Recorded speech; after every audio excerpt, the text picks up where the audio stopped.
Welcome to Into the Nexus. This is Into Nexus episode 346.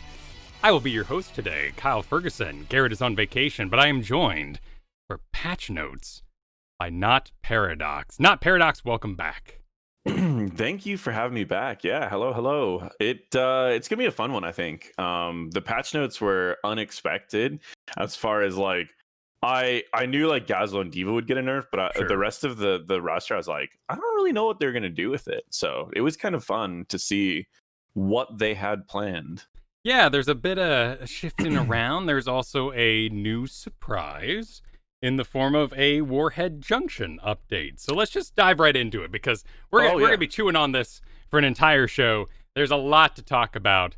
And if we run out of things to talk about, we can always talk about my teams and their various struggles and figuring out who they are, where they're going, and what we'll be playing in the Heroes Lounge events coming up. Anyway, Warhead Junction received an update and a bit of a surprise to me. They mentioned that they wanted to get rid of a primary strategy where both teams would take the swarm host and then charge at cores and see who could win the charge. Mm-hmm. I've never experienced this in Quick Match, but I guess there are more organized plays at times of Warhead Junction. Yeah, Warhead's definitely one of those that has the weirdest strats that most of them revolve not actually fighting the opposing team. There's like a push strat that's just extremely common. There's also just like split pushing every lane. There's Zagara, who will just push one lane and then just Nidus network to another lane. There's so many strats and none of them are fun. And that's kind of where it's been for a while, to the point that when it was in the ranked rotation, like it was the most despised maps and you'd see the weirdest things coming out. Then it left the ranked rotation for a long time and has not been back. And for good reason. This map was it just like, unless you get like a really powerful global hero, or you just can convince everyone on your team to just push bot, it's just not a fun map. But the changes they made are cool. Like, in my opinion, they're really cool. Yeah, so what they went through is they got rid of the bottom junk swarm host. They added an additional sight tower basically in its place. So there's now one in the middle top, one in the middle bottom. But the bread on those sight tower sandwiches, and the meat would be the middle lane, is a new, they called it the Sewage Tunnel, which has a big glowing sewage tunnel over the top of it. And I kind of don't want to ride it because of the name, but it allows you to move from the bottom half of the map to the top half of the map without ever being seen by the middle lane. Yeah, it's interesting. I mean, my initial thoughts on it was, well, okay, how is this going to affect the objective, right?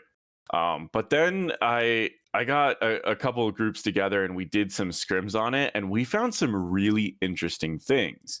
So people, like the initial game, Leoric was double soaking bot and top, and I thought that was interesting. Because he was just using the thing, right? Because you maintain mount when you go through.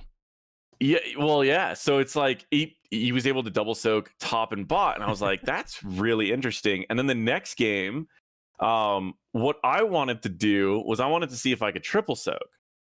So I played KT because I was like, I just want to see if a normal, like, naturally there's people who can triple soak on their own that are, at certain levels. But I was like, I want to try like just a standard mage. So I played KT, and if the only problem I had is like when someone realized where you were going, they could try to fight you at the tunnel, but you could actually triple soak. And the reason for it is because you go from mid, you wipe mid, which KT as of like level, I don't know, 5, 6 or something, can instantly wipe a wave, with just a trait WQ. And then that puts your Q on an 8-second cooldown, or 8-second cooldown. Your W will be on no cooldown, your trait will be on a 6. You go down to the bottom lane, you do the same thing, then you go up to the tunnel, you go to the top lane, you grab top, and then as you get back down to mid, the middle wave is crashing. And it's like you lose about you lose some time, but if you do it perfectly, or if you could play someone with a little bit more movement speed, like a Malthael potentially, you could triple soak on that map now because you can go in that circle where no other map you can go in that circle. Like you could triple soak on like Tomb because it's small and you can just go up and down, but you might miss some soak on like the top because you have to go from like top, mid, bot, and then to get back to top, you have to go to mid and you probably miss soak on top. So triple soaking and like Tombs, it's possible, but it's difficult. This map, you can actually go in a circle, unlike most other maps. And so you can actually triple soak. So that was game 2. I was triple soaking as KT, and then you just need enough distraction. So it's like you can almost play the Lost Vikings role as any hero in the game. Any hero that has fast enough wave clear, you can play as if you're the Lost Vikings, and you can just have the rest of your team just hard pushing. So it creates a weird possibility on that map because there's so much more than I initially thought. Interesting. Oh, man. Did you get a chance, by the way, to see if you were interruptible while trying to ride the sewage tunnel? Yes, I got stunned and a lot. But I'm pretty sure that you also get interrupted by any damage when you do that. I'm like 99% sure because I got interrupted a lot. So it is interruptible. Like you have to apply enough pressure. You have to, if you're going to triple soak, which you don't need to, but if you're going to triple soak, double soaking is reasonable because it's just your solo lane just doing whatever he does. Double soaks top and mid, double soaks top and bot, can kind of do whatever. This is a great map for solo laners. That's all I'm going to say. But I'm pretty sure it's interruptible with damage because it's like I was getting interrupted all the time. Again, if you're gonna triple soak, you need to run it like a Vikings comp where there's just so much of pressure applied in a lane that it forces everyone to go there, and then you just have one person triple soaking. Which you don't even need to triple soak because everyone's gonna be in one lane, so you can just double soak at that point. But either way, it sounds like they found a way to make it more accessible, less needy of these really unique heroes and comps, while still making it unique enough that we don't have the Garden of Terror experience where we have that homogenization happening. It's a fascinating balance issue because on paper, things like Blackheart's Bay chests that are opened by Lucio Tracer really fast, or all sorts of other aura effects, are a cool avenue of those maps for victory. The amount of attention to camps on Blackheart's Bay. But in the end, it just doesn't feel like a map we want to be competitive on. So do you see this sewage tunnel business allowing it to re-enter a competitive environment? I would say it's stage 1. And the reason I say it that way is it still has the problem of when there's like 3 to 4 bombs spawning, it kind of feels bad because it's like, especially when there's like there are times where it's like 2 bombs spawning on the bottom and then there's a bomb at middle and there's a bomb at top, and it's like there is no way you can have like actual team fights if the objectives are like that. I would almost rather them make the bombs spawn more often, but in smaller amounts, like 2 bombs, 1 bomb, 1 bomb, 1 bomb, 2 bombs, and just more often, much faster, rather than how it's currently at, where bombs take a little while to spawn, then they spawn in 3 or 4 different areas, and everyone just gets a couple bombs. But then it might be too similar to like towers. So maybe this is okay, and I'm just being dumb about it. But yeah, I would say that we're definitely in like stage 1 of this map being a ranked map. Let's see if how this works and find the new problems that this might create and potentially change it. But yeah, I like this change. I wasn't 100% sure of it until I played on it, and I was like, it's fun. It allows for some really wonky stuff, and if you're playing someone who can double soak, you're gonna feel like the world. Like you're gonna feel like you're the coolest thing around, because like you can double soak top and mid, then you can go double soak top and bot, then you can double soak bot and mid. Like you literally can do whatever you want to. The world is your oyster if you are playing a solo laner that can double soak. It's crazy. That's interesting. So maybe we can still have these wild, crazy moments where there are 5 bombs at once. But like Towers of Doom, you gotta give us, just for our own team's sake, story capper, conclusion maker. What if this one fight where one bomb is being contested and we all go for it? Well, yeah, okay, so hear me out. I don't know if they can actually do this, but what if they have a bunch of these small bombs that just spawn all the time, and then every once in a while there's a big bomb, like one that does something different, one that maybe like it's like a radiation bomb or something that it drops down and it just leaves like Stitch's bile for a while or something, where like it does what the normal bombs do, but it also leaves like a damage over time. So not only does it zone out like an area for like 20 seconds, but that 20 seconds is going to be damage that just sits on whatever structures are there. And it won't be anything too crazy. Like it's not going to immediately drop a core or anything, but it could zone out an area on a keep. So you have a huge advantage on like a keep fight, which is the same way that most objectives work anyways. Like if you win on Braxis, you pretty much have a safe time to take out a keep. And it's likely going to take out a keep on its own if you get a full objective and there's a keep available. So I think maybe like a big bomb that creates like a damage zoning slowing field or zone could be worth fighting over more. So it's like there's 2 small bombs that are spawning at this one and 1 big bomb. Well, you'd have and then to have you can that. kind of decide to make like a trade if needed, or you can just fight over the big bomb. Yeah, and you need that because otherwise, one bomb, everyone would go, "Oh, I don't no bomb.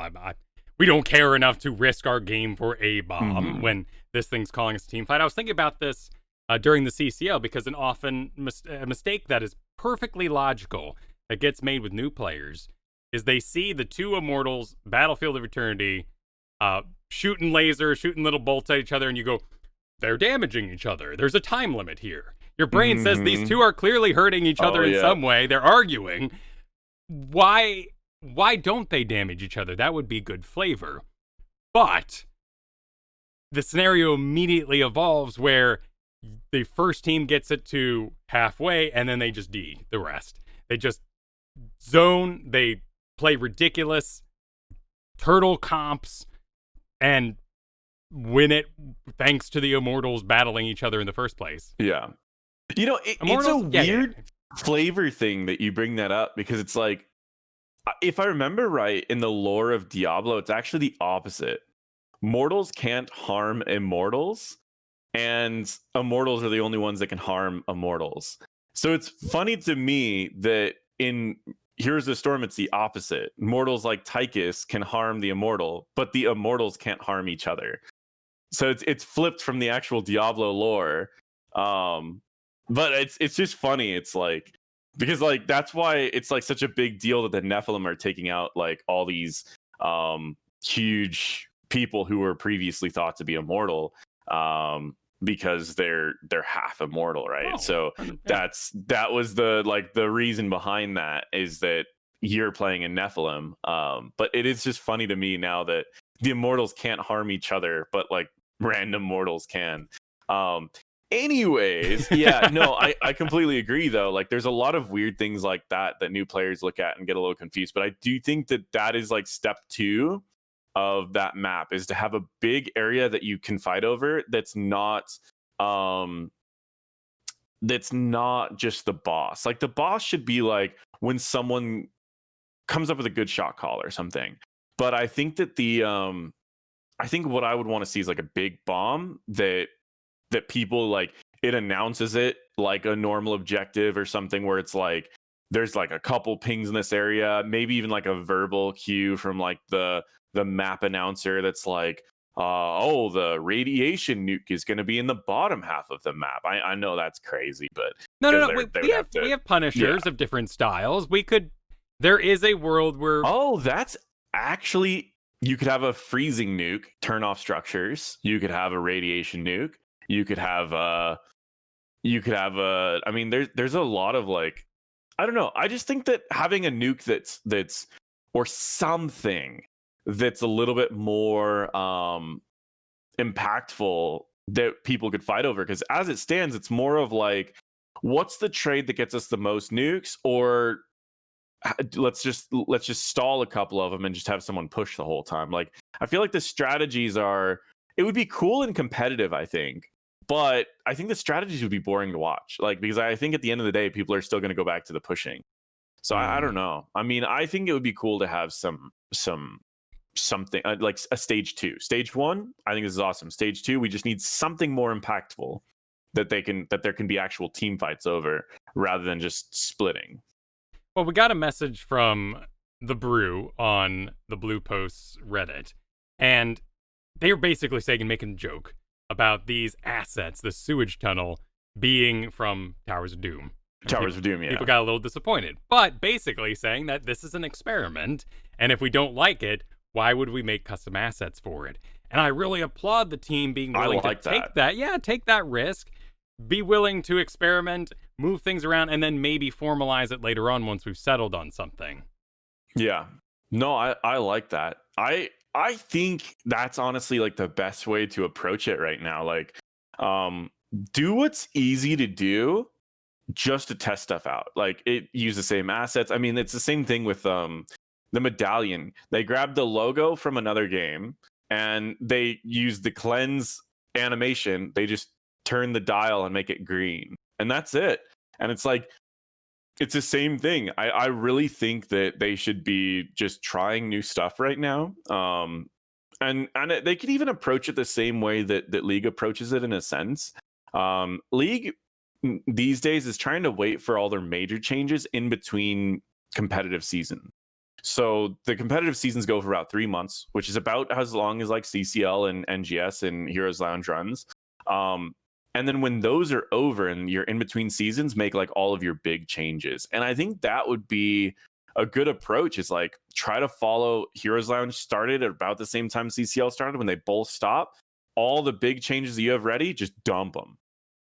And then that way it gets people energized to play the game after people are kind of like not watching any competitive anymore. So if they start approaching it that way, they should just start trying a bunch of weird stuff. And if they don't need to make assets for it, even better, because they could just try out more weird stuff.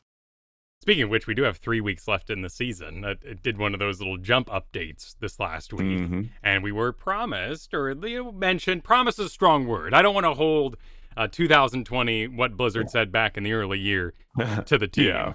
But there should be another hero coming. And I'm very excited about that, because I've got nothing on my list of desires, so anything would surprise and delight me. Yeah, it's interesting. I mean, Gamescom 2018, they showed that there was a model that was already done, and that's not a hero that we have, but it's been 2 years. They would have released it by now if it was done, or if they even wanted to release it. So it's, other than that, no idea. I've absolutely no idea. We've heard like requests for random things, but none of them to me were really that like popular or anything. So I think at the end of the day, like we've heard like Mengst and stuff, but it's like I don't think Mengst is that popular to be brought up. I mean, StarCraft it's not their most popular game. I'd imagine we'd probably see something like Shadowlands related. Right, we've got Shadowlands launching in 2 weeks to 3 weeks, 2 to 3 weeks, somewhere in between there. And maybe the new hero comes out around there and it's related to Shadowlands. I mean, I wanted Bolvar back when May was releasing, but that was just because of the whole snow thing. But I don't know. I mean, I'm with you. I'm kind of open to anything at this point.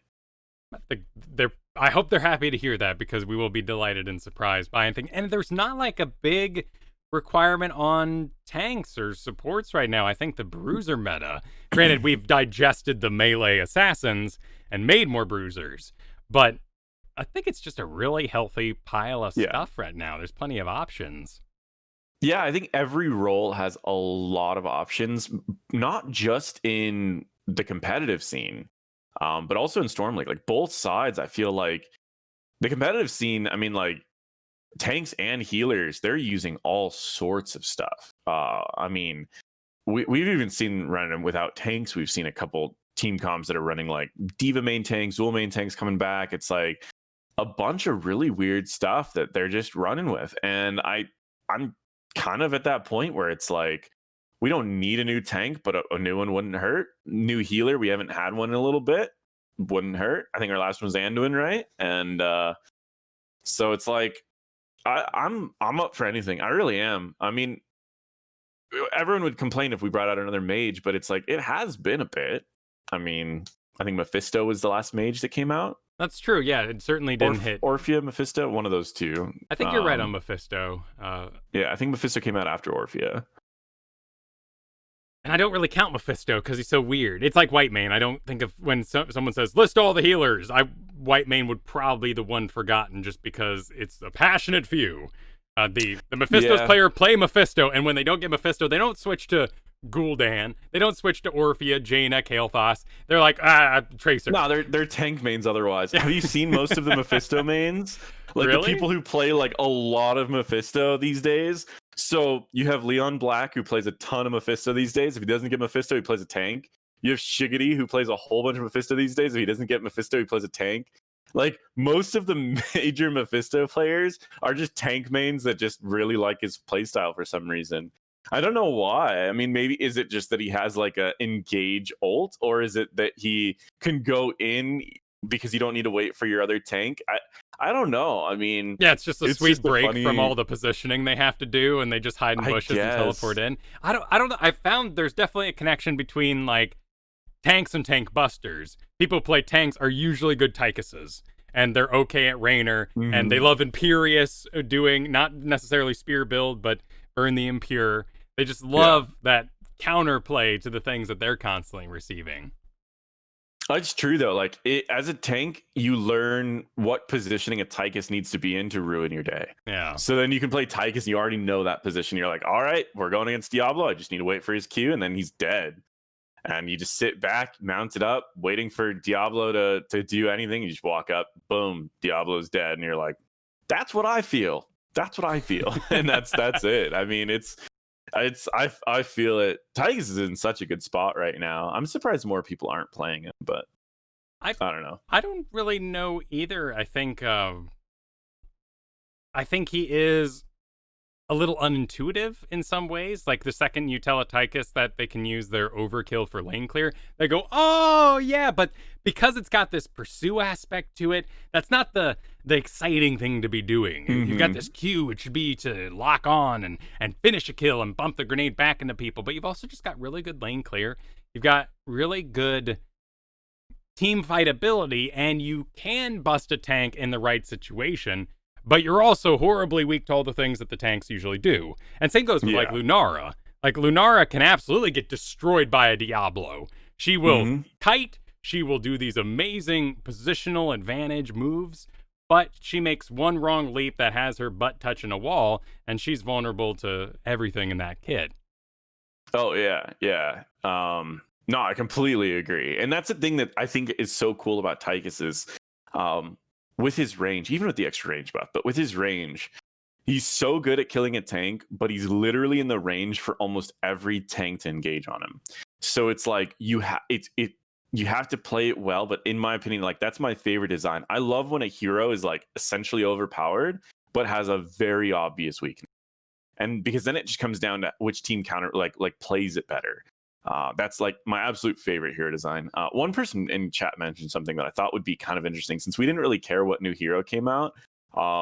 Potentially just bring out something wild, right? Like bring out another Abathur, another Cho'Gall, another Murky, another Vikings, something just wild that we haven't seen in a while. Like that, because that's, I mean, a lot of, whenever I watch like League streamers that are talking about HOTS, they're always like, I love HOTS' hero design because it's so weird. Like they bring out the heroes that League of Legends is too afraid to bring out.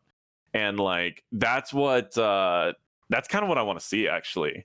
I mean, those are annoying a lot of times, but sometimes they're the fun heroes that bring in like when you still want to play Heroes of Storm, but you kind of don't want to play Heroes of Storm, you know, like you're itching to play, but you don't want to play it the normal way. That's when I always just play Abathur, right? Yeah. I'm like, I kind of want to play HOTS with my friends that want to play HOTS, but at the same time, I don't really want to be doing like the double stoking and team fighting and all of that. Like, I'm just gonna play Abathur, and they're gonna figure it out. And like, that's kind of what I wouldn't mind seeing another one of. You know, I wouldn't mind seeing another just weird hero that fits into team fights weird, but just does something unique on the map. You know, mean, in that case, I want a builder.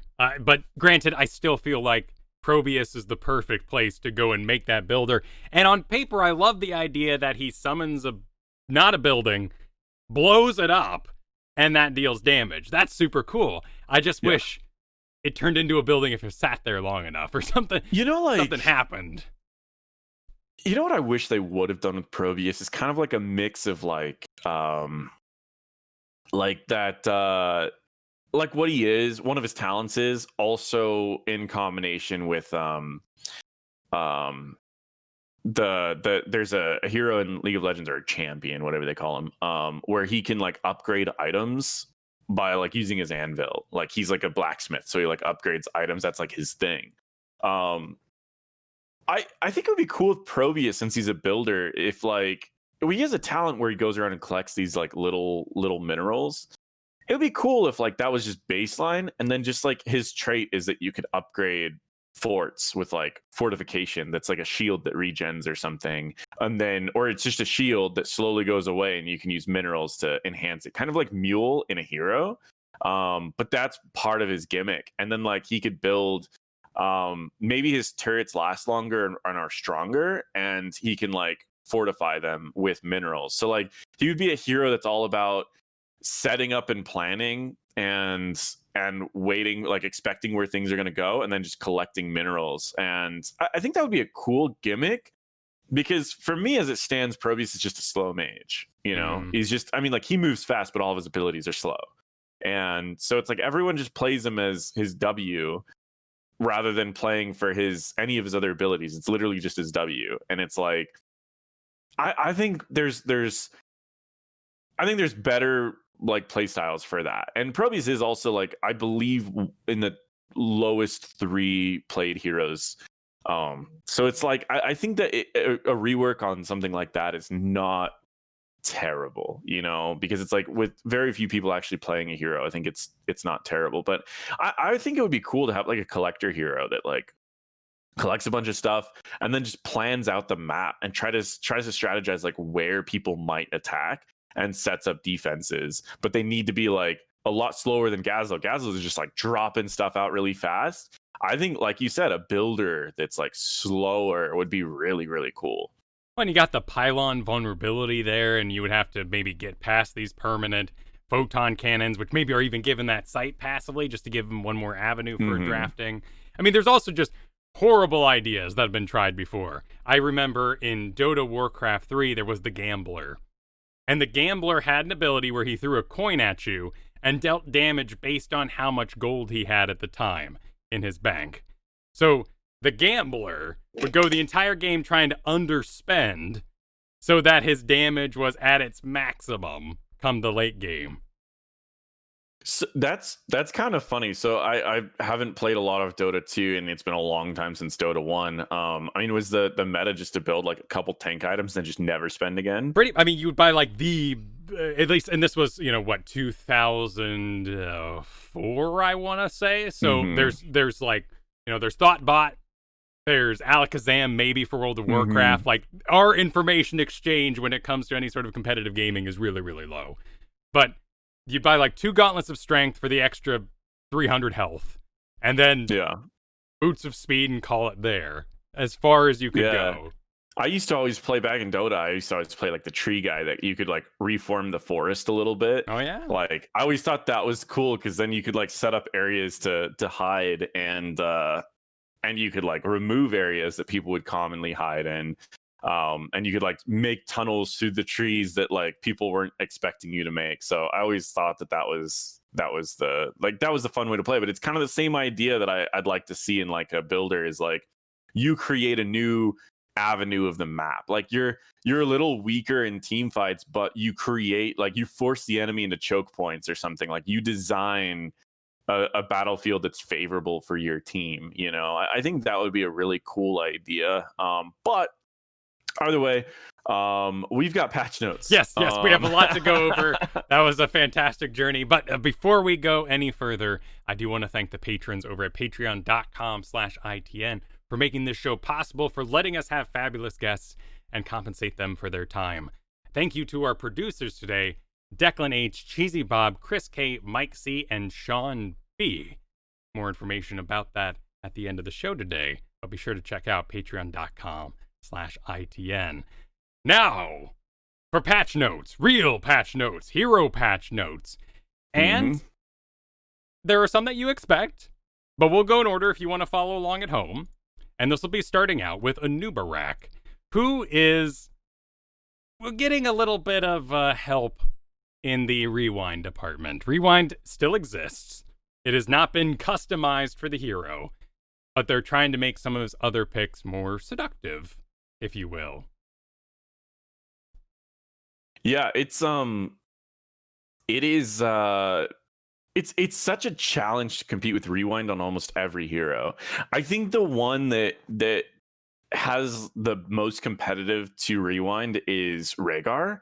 And that's partly because in order to get the most value out of his rewind, you have to play flawlessly and you're likely to burn your entire mana bar, which is really bad for a healer. And the amount of value you're going to get from rewind is almost the same amount of value as you're going to get from just like Storm Shield, with the exception of if you were going to like double totem a team, but generally one totem's all you need to make a huge difference in a team fight as Rhaegar.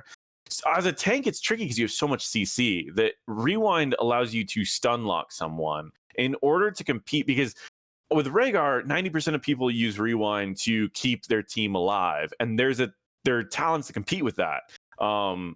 The problem I find with most of the tanks is there's not talents that compete with what rewind does. And that's why it's not as competitive as like Rhaegar. With the Anubarak, for example, rewind allows you to stun lock 1 to maybe 3 at most, but realistically 1 to 2 people. It allows you to stun lock them for like 5 seconds. On Muradin, rewind allows you to 100 to 0 someone pretty much without them being able to play the game. And neither one of those have a really competitive level 20 that does that same thing. So with Anubarak, it's so hard to compete with it. So what they've done Hive Master, which was his first ultimate, and they've buffed up the damage and the healing by just a little bit. I mean, the healing's a pretty good amount. It's like 40%, right? And the damage is I didn't actually do the math on it. I'll pull out my calculator. You can talk about this talent if you want. No, this is a pretty popular talent for a lot of low league Anubaraks. It's very simple. It's very seductive because of that vampire locust, they call it, going around getting you a little bit of health, and it can feel in the late game, particularly when your healer may not be as good, that can be an excellent thing for you. The exciting one, if not the new one, is the Crypt Weave. And this is that old one where you would be hanging out near your cocoon target. You would make the duration go longer, adding up to a 13-second duration if completely uninterrupted on that cocoon target.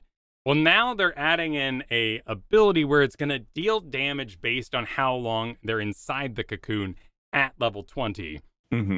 At level 20, if you go that full 13 seconds, you're looking at about 1,425 damage.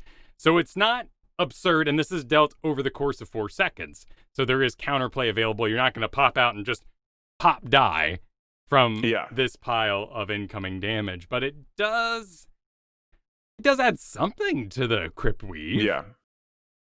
And remember that with this, you also still have it's a cocoon that can still be broken early. It's one of those tricky talents with it.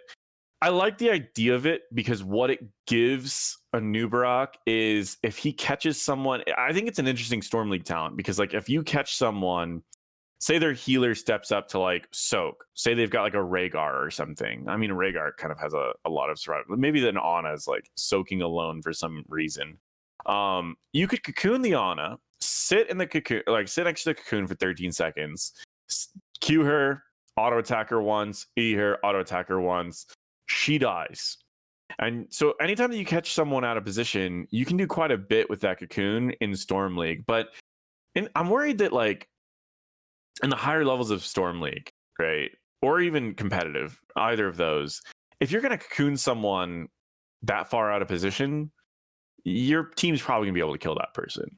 You know, you're gonna have someone with you, because generally you don't have one person from both teams just alone, albeit the tank and the healer, right? That's just not usually what happens. So, and I feel like the 1400 damage might be a little low, because that's not enough to kill anyone, and nobody's going to sit in that cocoon for the full duration, right?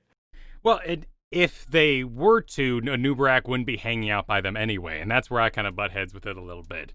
Because if I have Tracer, Genji, Zeratul, these targets during my Anubarak heyday, that I would cocoon in the back line, be like, you guys are okay back there, let's deal with everyone else first.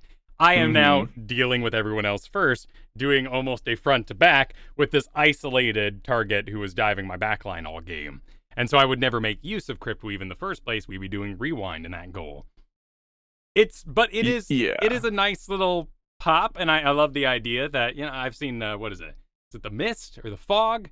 I don't remember. It's the one that's based on Half-Life. But the spiders shoot melty webs, and it's horrifying and badass, and I love the idea of it. They also added a new talent that is interesting. The Traitor King, getting rid of the Hardened Shield. Yeah, it's essentially the it's just Hardened Shield plus bonus stats, right? Yes, so you get passively 10% bonus health, and you get 20 spell armor at all times. Activate to gain 75 armor. 75 armor. This is full armor then. This is full armor. It is not spell armor. It's not any armor. It is full. It's not like Fizz or whatever. It's armor, and it's an interesting talent, right?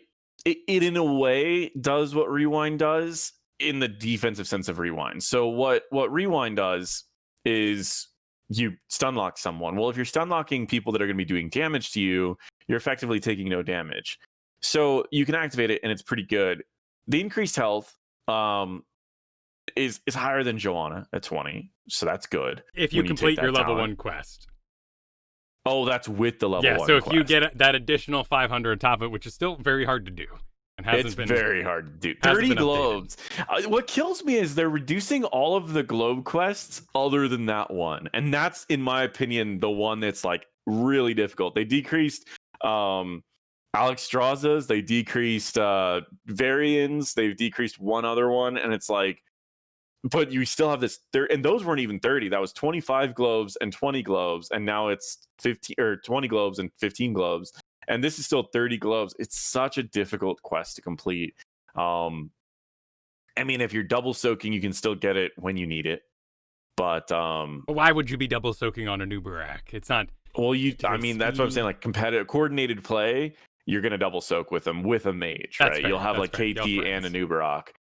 But yeah, it sucks that you need both of those to have higher health than Joanna. But I don't know. I like the idea of this, and I think it could be good, but I don't know which scenarios it's gonna be better than Rewind.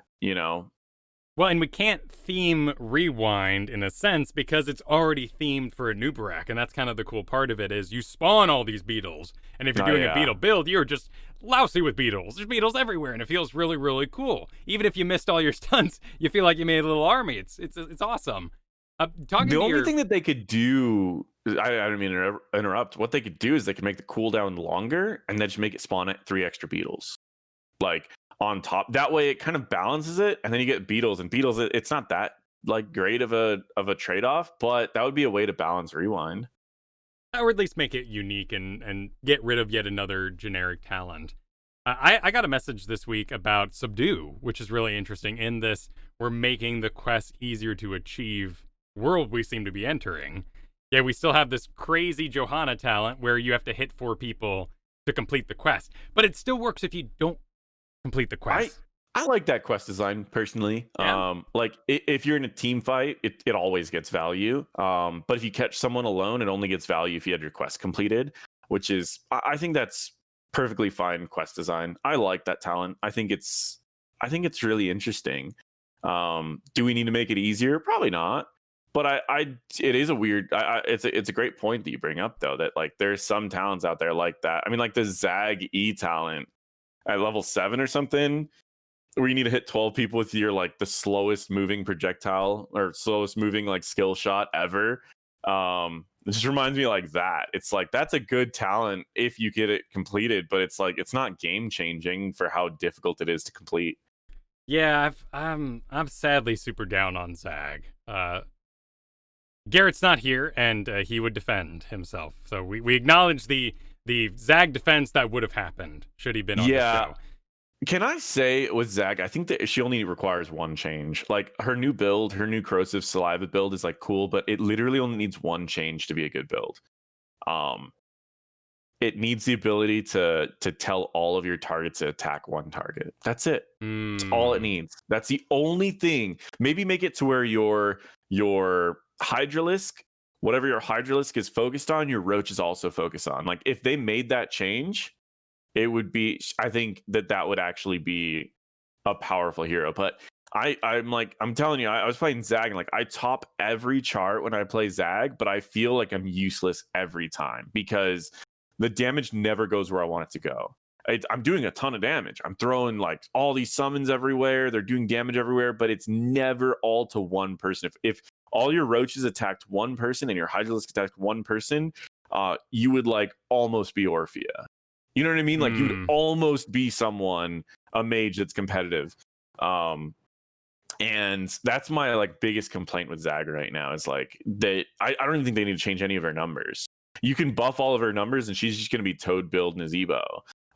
But you could drop all of her numbers. I just leave them all exactly where they're at and just give her like Hydralisks have like the Zool treatment where like Zool, if he roots someone, all of his skeletons attack the same target.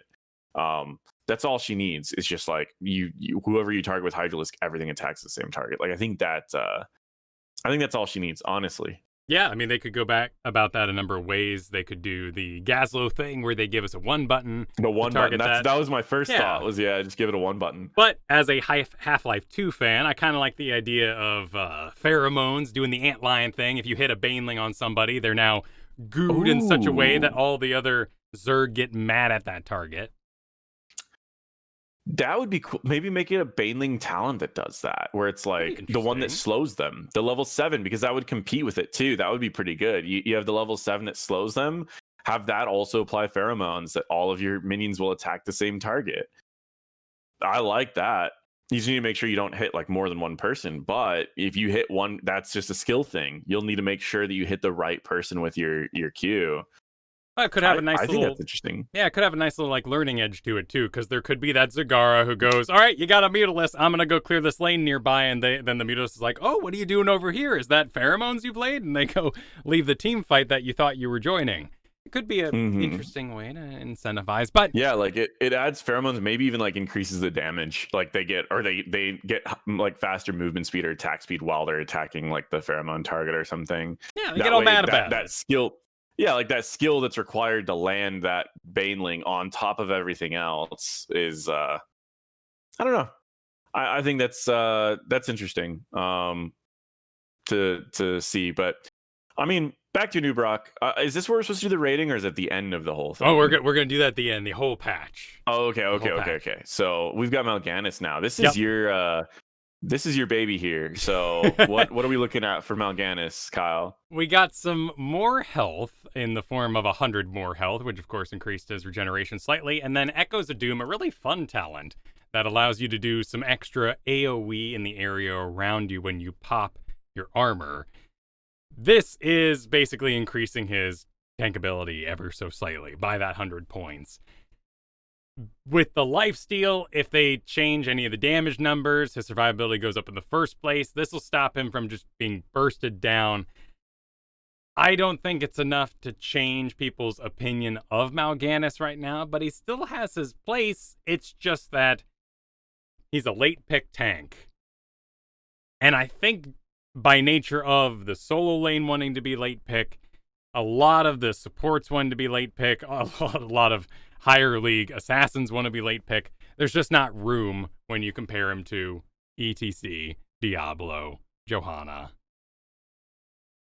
Yeah, I mean, the challenge, I think, I initially was thinking kind of the same way, but I'm looking at this health buff, and it's about the nerf that they gave to him when he left the meta. So I'm wondering how much that actually will do. Like, because when he got his rework, he got a bunch of talent buffs, and then he had his health get nerfed. And now they didn't nerf any of those talents. They just buffed his health, which makes me wonder if that's going to be enough to bring him back. Like, I don't know. I know they did change some of his like really good talents before, but like outside of, because what happened was like the only talent that if I remember they nerfed really bad wasn't even a nerf. It was just they removed that bug on your armor talent that allowed you to block a little bit more than like one shot with each block charge. But I know this seems like small notes here, but I personally feel like this is pretty big. I could be wrong, but I feel like this is pretty big. I think on the maps Mal'Ganis was good on, or the comps that he was good in, I think that this could potentially bring him back to that point where he's got a little bit too much health to be like bursted before he gets his ult off, you know? It's definitely a balancing act, and we've heard from AZ Jackson that these heroes like Tracer can be very hard to balance. He is massively disappointing, as so many tanks are, outside of that Johanna and maybe Stitches, at doing lane clear. And sometimes I do end up taking this Echoes of Doom in order to increase my lane clear, and it's also really, really fun against things like Sammys, or targets that are going to be all over you and you would like to have that health coming back. Yeah, we'll just have to see. It feels like a Brightwing situation to me right now. I feel like he's fine. We're just waiting for the CCL to say it's okay. Right, yeah. No, I mean, that's kind of where it's at. I mean, we saw, like, he was pretty dominant in, like, the events before CCL got announced. Like, and before his rework, he was dominant. I mean, he was the tank for Infernal Shrine. Like, he was the tank. He would zone out entire teams. And the rework that they changed, like, they buffed most talents. They just only nerfed a couple. And it's like, those talents weren't even that big pieces of it. What I wonder, also, when you are doing Mal'Ganis, as far as wave clear, if you do take Echoes of Doom, you can double soak. Or level 7, if you take like the E talent, you can, but I don't want to use E to double soak. But it is possible. Like, to get a little bit of poison around you, yeah. You just have to get, like, you need to make sure each Q hits the entire wave, and then back up, and then Q and back up and Q, so that all 3 Qs hit the entire wave. And it's kind of inconvenient, but it is possible. And like, so at level 4, you walk up, you Echo of Doom, you Q, or see, if you Q Echo or QW, you take a step back, you Q, you take a step back, you Q, and the Echo pops, and then I think it's 1 auto attack to each backliner. And then you move to the next wave and you do the same thing again. So you can double soak as early as level 4 with Mal'Ganis. It's requires perfect everything. But on a wave, that's not too difficult, because like the waves don't move anywhere. So like, they're not like trying to dodge your Q. So it's not as easy or like quick as Johanna, because Johanna just EWQ, but it is possible. So it's like, that could be something that may help out a little bit, especially with that extra 6 damage. I mean, it might get you to the point where you don't need that extra auto attack after a couple levels, but I don't know. I think the health buff I think this is an underrated change that a lot of people are kind of scrolling past, but I don't know. Well, to your earlier point, we were at 2,700 on release, and that became 2,500 back in February, and so we're basically that was about when he was like a meta tank, was about 2,500. I'm excited. I'm all for it. Yeah. We got Chen next, and a lot of these are going to be incentivized talents, things that are perhaps underpicked, or sometimes they're not the lowest underpicked talent, but they match that lower pick and lower win rate than something like, on Chen's level 1s here. So they went through and buffed Freshest Ingredients, Deadly Strike, and Gift of the Ox. Chen, I feel like, is the best example of, we're like, I'm concerned about power creep. And I'm gonna use like Valamar's words a little bit, and if he's like in the chat or whatever, he can correct me. But Valamar plays a lot of Chen, and he watches the Chen numbers to a T. And he'll usually say, like, when there's a talent that people ask questions about, he'll say, well, if it gets up to this level, I'll take this talent over this talent because that's what the math determines, right? And he said that about freshest or not freshest ingredients, the one that looks like a little scroll. I'll pull it up really quick, so I have the actual names of all of them.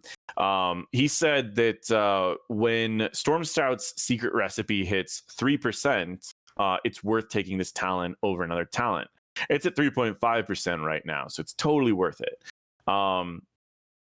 And same thing with Eye of the Tiger. He was like, oh, if this ever like hits this specific point, fresh ingredients, he has that too. And I feel like Chen's a good example of they keep buffing his underutilized talents, which slowly makes it to where it's more worth it to take one over the other one. But each time that they do that, it's slightly buffing him further and further and further up. And that's the only thing I'm a little concerned about is it's going to be hard to tell when he's overpowered, and it's going to be hard to tell what to like deal with, because he's already a hero that wins a lot of matchups, and he's already a hero that's pretty frustrating in team fights if you're playing a good Chen.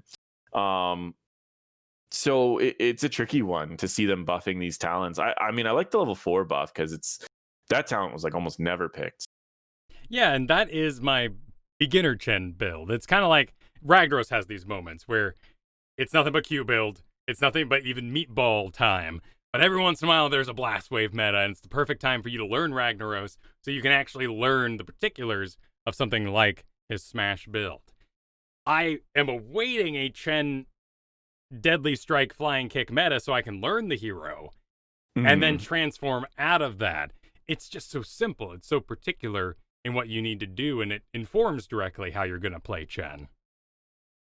Yeah, it is a tricky one. I think Q build's fine. Like I like the idea of them like buffing underutilized talents. I'm just only concerned that if you're only ever buffing underutilized talents, that hero's only ever getting stronger.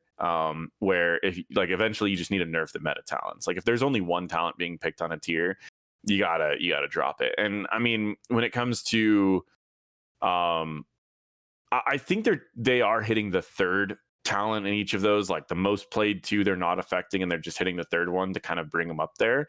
But Chen has been one of those that I've seen that happen a few too many times. But I like these changes, honestly. I mean, Gift of the Ox, I've actually liked that talent even before. I don't think it's a lot more niche than the other two.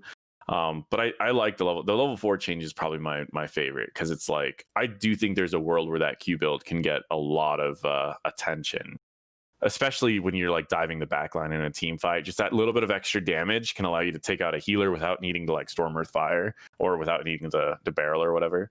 Well, the next hero in line is a great example of what you're talking about, and what we've been talking about here with underpicked talents, Dahaka, who is finally getting a little bit of love because he's been hanging out at the bottom for quite some time, which has seemed wrong, but perhaps just power creep. Or maybe I feel like this is almost a legacy thing. Like we nerfed him because we were so afraid of Dahaka and HGC, and then we just forgot about him for 2 years. Whereas Brightwing got that really large slight rework buff, what was it, a year ago now? And that allowed her, with competitive play back in, to immediately hit the ground running. Yeah, I this whole change like kind of blows my mind, especially just the first one, just the buff to W damage. This one kind of blows my mind. Dahaka has a low win rate, but again, I think Dahaka was the one I used last time that we were on. Last time I was on, I talked about him that he was kind of like Alex Straza. Low win rate because seems easy, but he's all about timing and knowing where to be at what time, which is where most people in this game really struggle. Most people in this game are actually pretty decent at team fights. I've done bronze to masters a few times, and believe it or not, from silver up, you can trust people to mechanically play their heroes at a level that can accomplish a team fight as long as like the macro and everything else gets done on the map. But the decisions that people make is usually where people struggle. Like, again, silver up, you can trust most assassins to do damage. You can trust most tanks to CC. But when people choose to fight and how they choose to fight is where people just bomb. And Dahaka and Alexstrasza, to me, are the best examples of heroes who have only really ever been buffed, yet their win rates have dropped.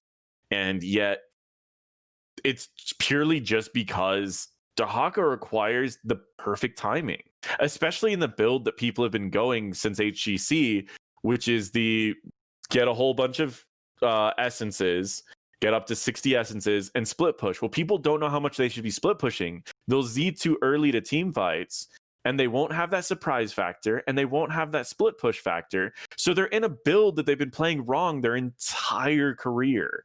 And that was the issue of Dahaka for a long time. W build came out and people could finally have a decent team fight on Dahaka, but then they still don't have the timing aspect right of when they're supposed to show up to a fight. See, the thing is like Dahakas are supposed to show up to the fight behind the enemy team, and then when the enemies are pushing forward and your team's pushing forward, you show up, isolate their healer, pull in one of their members into their team, and you immediately win that team fight without needing to do anything else.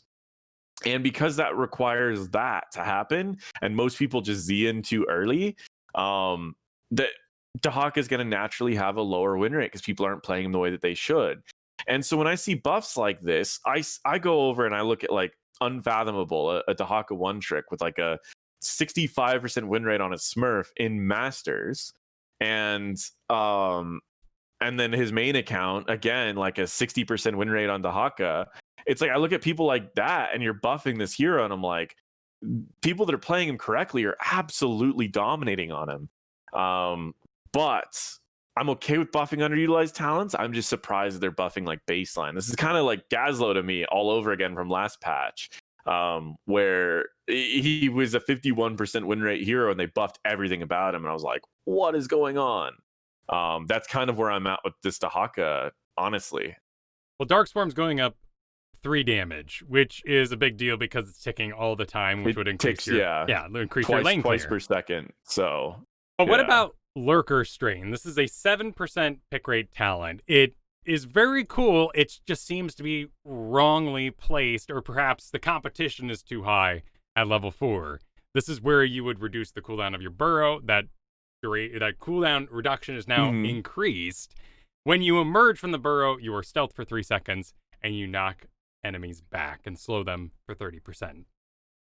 I think what this needs is an essence mechanic, where every time you burrow, you get 10 essence. I think that's what this talent actually needs, because it competes with 2 essence talents, and that's, I mean, no pun intended, I don't know. That's the essence of Dahaka. Sure. And his entire kit is the essence. So if you remove the level 4 has always been his talent on how he's going to get essence. If you're going to be a split push Dahaka, you go one who collects, you build up a bunch of essence, and then you take that increased damage, and increased health regen, whatever, and you split push, and you get a whole bunch of stuff done before that important moment where you need to jump to the team. Lurker Strain competes with that, or it competes with Hero Stalker, which is what almost everyone's running right now. That ability that you can just have almost a ridiculous amount of essence every team fight, because you'll pop your 50 in that team fight, and you'll gain it all back by the time that healing over time's over, and you'll just pop it again. And so it competes with 2 amazing talents. You could nerf the other talents, or you can find the reason that people are taking those other talents, which is building up essence, and potentially baking it into like maybe the duration that you're stealthed, you gain essence, like, I don't know, 4 essence per second while you're stealthed.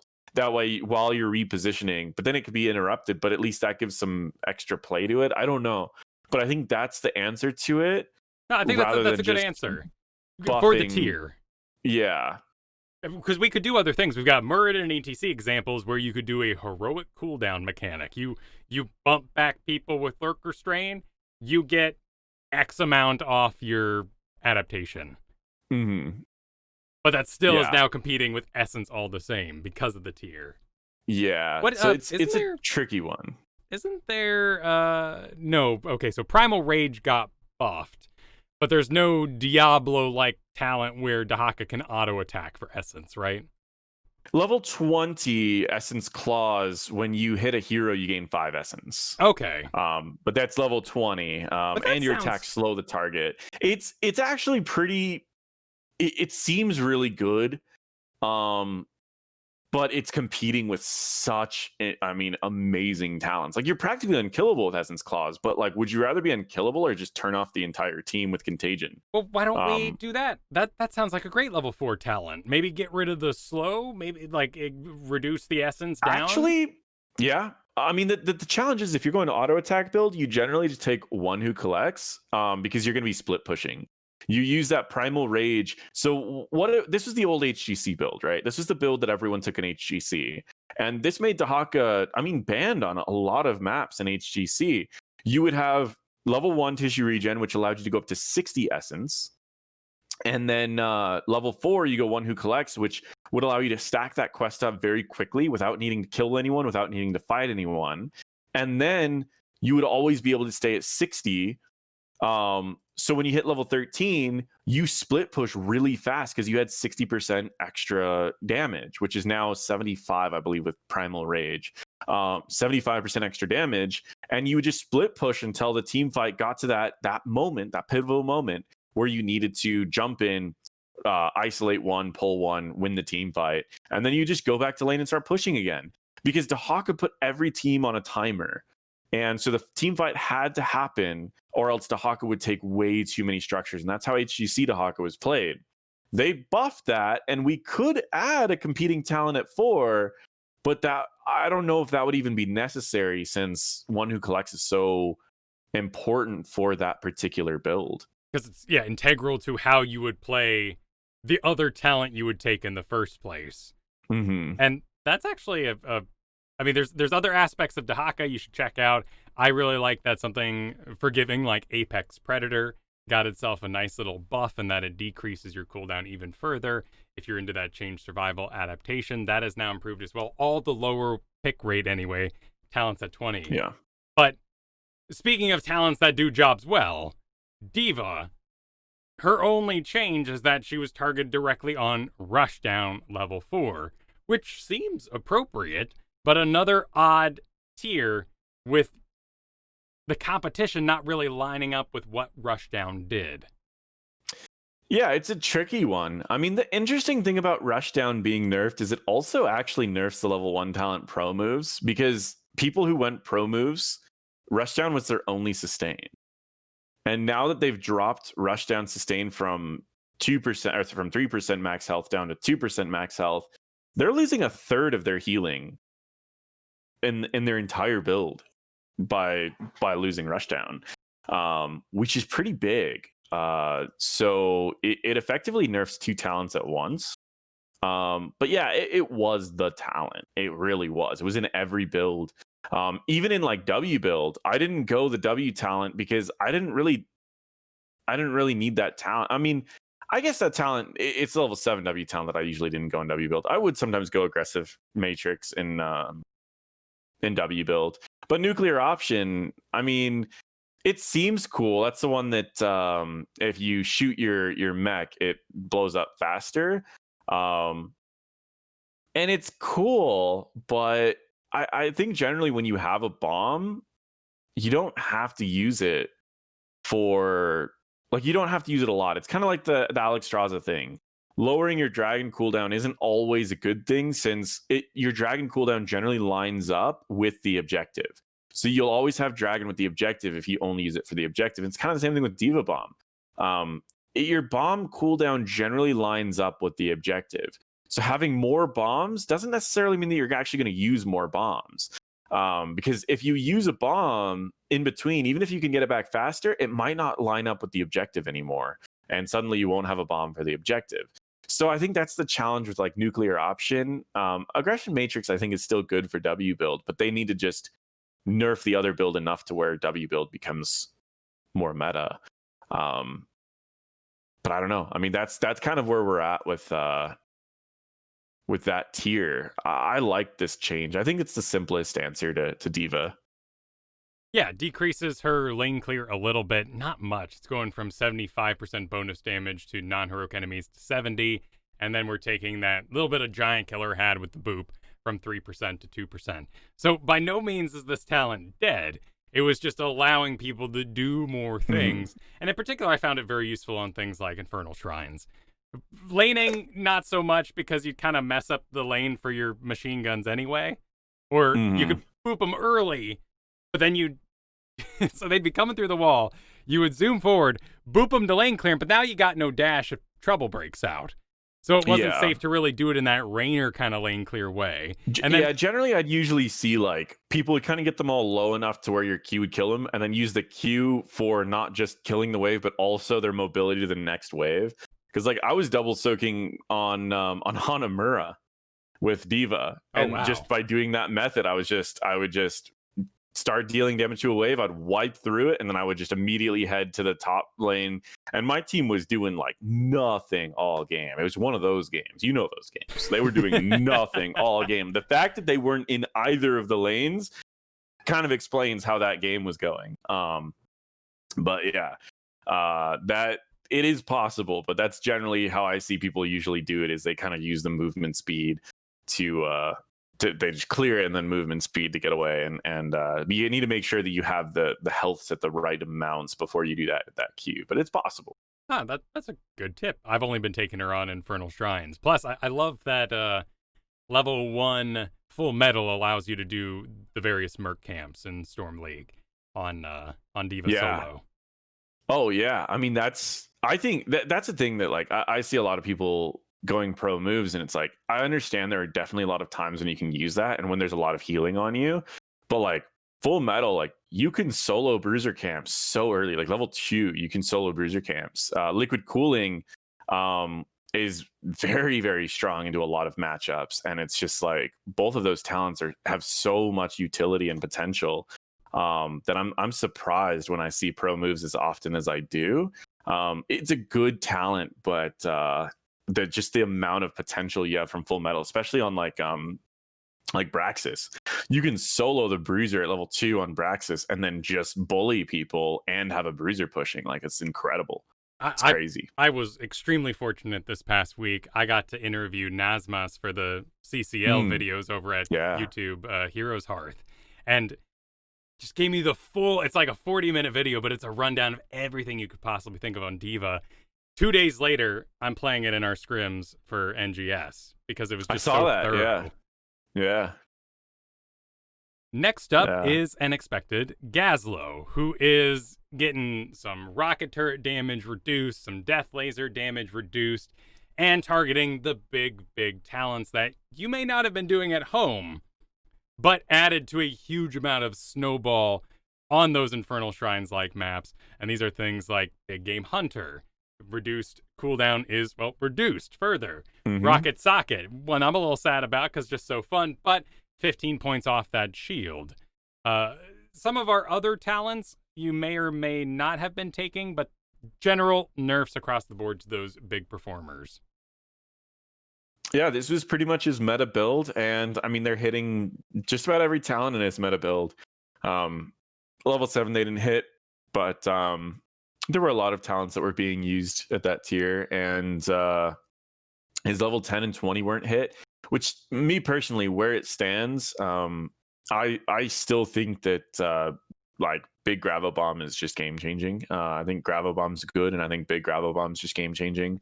I'm surprised that so many people are taking the E talent at that tier. Like I was watching some of the like CCL in houses and stuff, and they were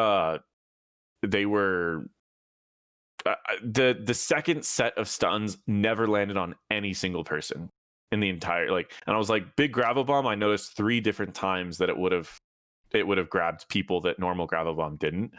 And I'm like, I can't imagine people not taking that Big Gravel Bomb. And it lowers the cooldown of Gravel Bomb, which is like, if you didn't win the team fight, you can just immediately use another one on another person. Like But I think Gazlowe's great right now. I think these changes were great. I didn't think he needed the first set, but I think these changes were great to kind of even it out a little bit. I think this will really help out a lot.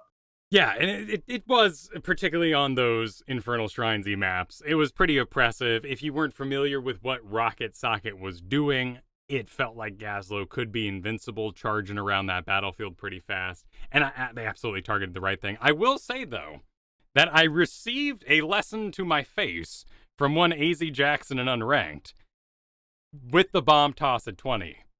And what he taught me, after we had no forts gone, he completely turned around a game at level 20 because he put the second bomb under you. It wasn't about the side splashes on bomb toss. It was everything about the second charge.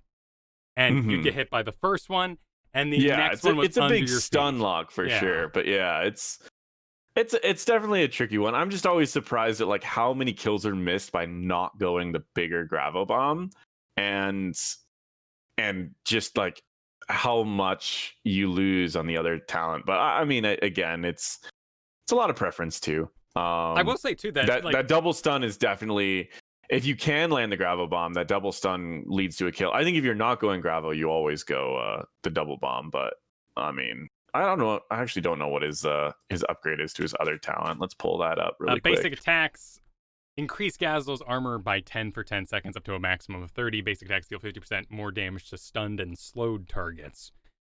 I mean, that's probably pretty good in like Storm League, just because people don't focus very well. So if you don't die immediately, you'll probably live forever and you'll just slowly melt down everyone.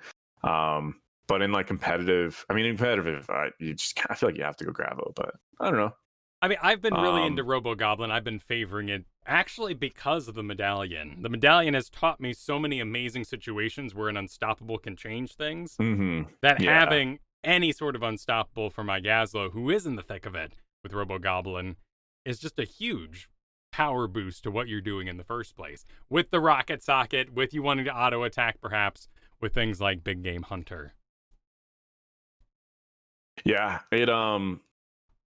I mean, I think Gazlowe's in a great spot. Either way, I think Robo Goblin's really, really strong. And if your team isn't that coordinated, I think that, or both teams aren't that coordinated, I think Robo Goblin is seriously great. And that unstoppable is really, really good. Well, but Gravo Bomb is sitting right there. If the medallion goes away, that is going to be hugely oppressive with that cooldown as well. That's the thing. Is like, Medallion's such an interesting. I mean, we've had the conversation about Medallion probably 3 episodes now, and you guys have had it several episodes. It's definitely one of those. It's definitely one of those things that it's so contentious. But it's like, if it's removed, now there's so many heroes that are just oppressive. Like Chromie got a rework like right before the Medallion. It's like, could you imagine like, you just die, like you get ulted from Chromie and you'll just die, accept your fate. Late game, there's no answer to it other than cleanse and Medallion if she hits the right person, and so it's just like you just die. And so the Medallion's like, okay, well, she has a low cooldown, but I have one chance to save myself. So we need to make sure I'll save myself here, but we need to make sure we win this next team fight and close out the game. Because if not, I just die. And it's tricky because like there's just certain heroes like that.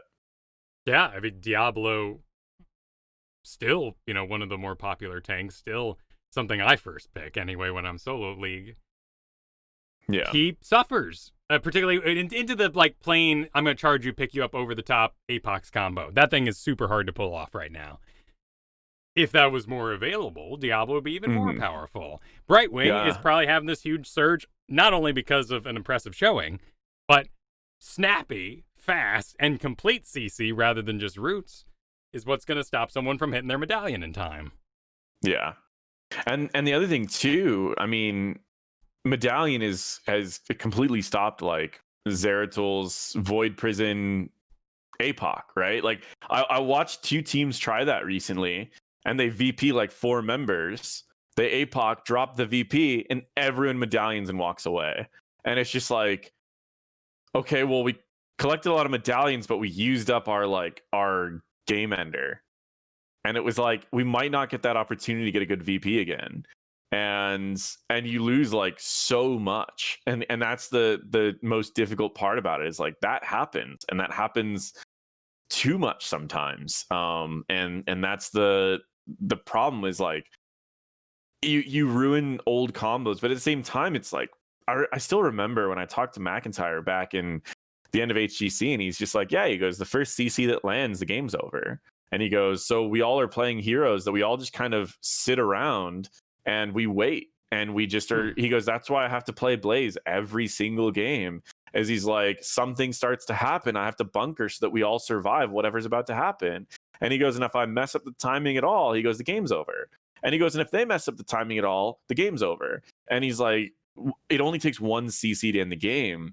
And now that CCL's here and the play's starting to slowly move back up to that level, we're going to start seeing that same thing happening again, which is the first CC that lands, a first tiny little mistake. And sometimes it's not even really a mistake. It's just like maybe the Punisher does a jump that didn't happen the way that it should. Or sometimes the Punisher goes walking off in a weird direction and then just jumps randomly. Like, there's weird things that happen. And it's like, where it stands, a game is decided by something like that in the highest levels of play, because any little CC, the game's over. And I just remember McIntyre was kind of like breaking this down. I was talking to him. I was talking to like 4 or 5 other members of different teams at BlizzCon, back HGC BlizzCon, and they were just talking about it. They're like, it's not really fun right now in competitive, because it's just everyone's just standing around waiting for like the tiniest little mistake.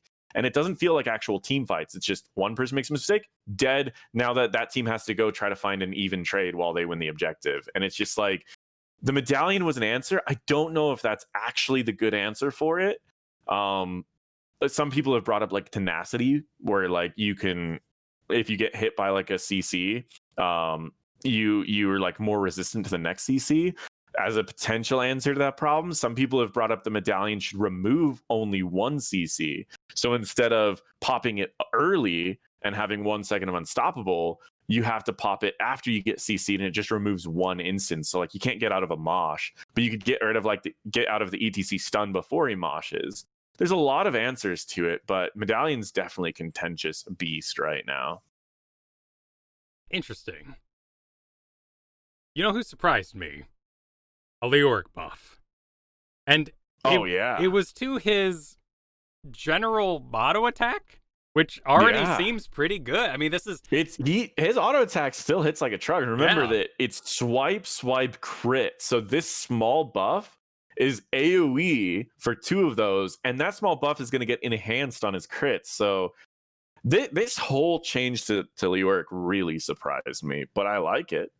I was really surprised also to see something like Unyielding Despair get buffed when it's such a talent that has its place.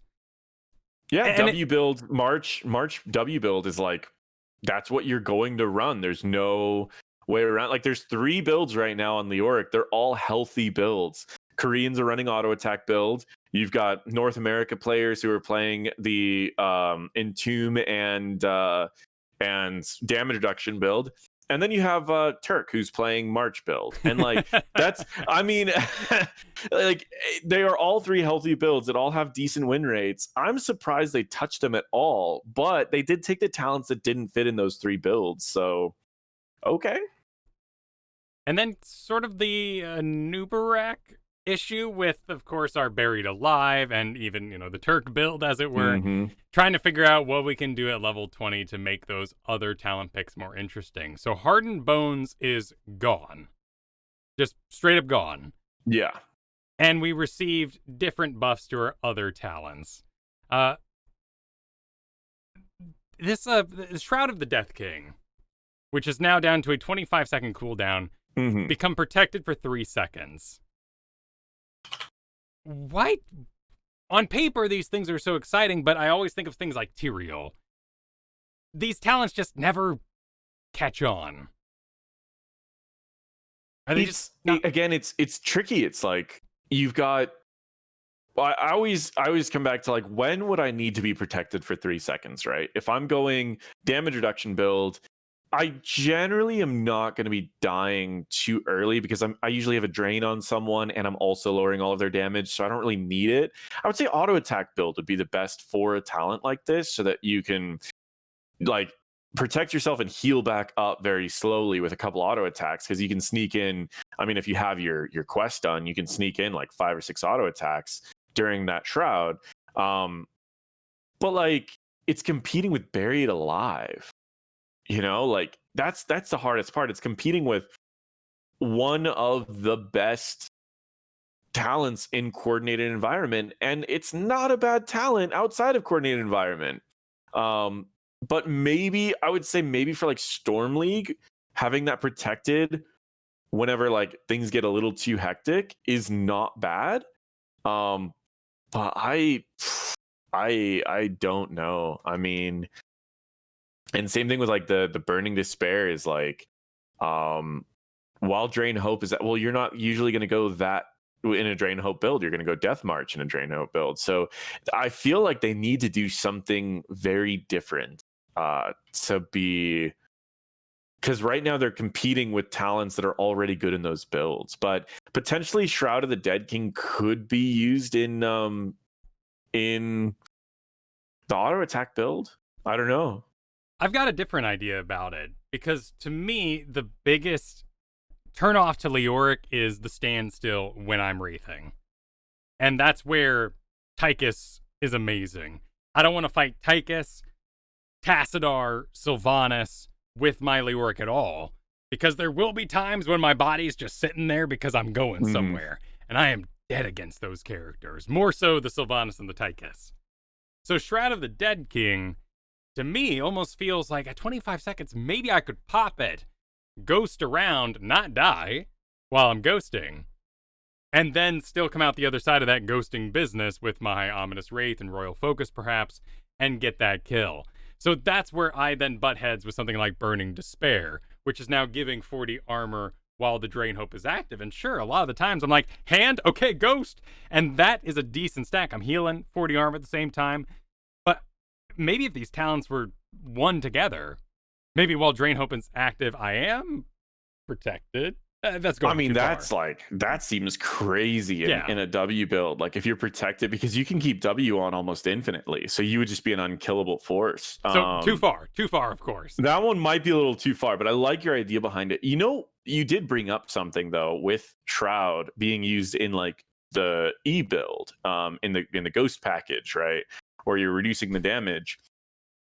A lot of teams are running Stukov with Leoric now because it kind of gives you Buried Alive early, and Buried Alive does reduce the duration of your ult. There is a world where instead of running Buried Alive, you just run Shroud, and then you run a Stukov to answer the problem that you're lacking Buried Alive. I mean, it sucks to always have to have your Stukov do nothing just to get value out of Entomb. But there is a world, because like you said, if a Tychus tries to focus his effort to kill you and you're reducing everyone's damage, you pop that and you're protected for the duration of Bigger They Are, and now there goes Tychus's damage. I forgot so about there Phoenix. is definitely Phoenix is the absolute worst. I just never see it, thank goodness, because no one plays Phoenix. Yeah. And it's like there is a world that that Shroud is picked up in that particular team comp, and with this buff, it's not bad. So yeah, I could see it as a potential. That is the downside of Buried Alive, and I think that might be the other answer, is make Buried Alive shave off like half a second more, and then people will start looking at not taking it anymore, because it's just it. I mean, like then it would only last for like 2.5 seconds rather than 4. So it's one of those talents that has like a lot that you would give up. But as it stands, I think, again, that's that margin of error thing, right? If you take Buried Alive, it's less that your Stukov has to play perfectly now. And Buried Alive is so instant that, like, if you're trying to grab like a Genji and you Buried Alive, you can oftentimes kill him before he gets out. Where if you Entomb and wait for the Stukov silence to go off, he's already dashed out. So it's so difficult to make that work. But maybe in the right comps, I could see the right situations, I think Shroud might have moved up a little bit. Malthael is up next, and these are, again, underpicked talents. They may not be the build that Malthaels are one day hoping for, which I think a lot of them like the trait build. I know I do. Memento Mori is a really, really cool idea, dealing that bonus damage based on how long the mark has been on them. Now from 80 to 90%, and throwing Shade, which increases the range, and I think it also has a cooldown. It reduces the cooldown, yeah. It increases the range, it decreases the mana cost, and now it does 2% of max health.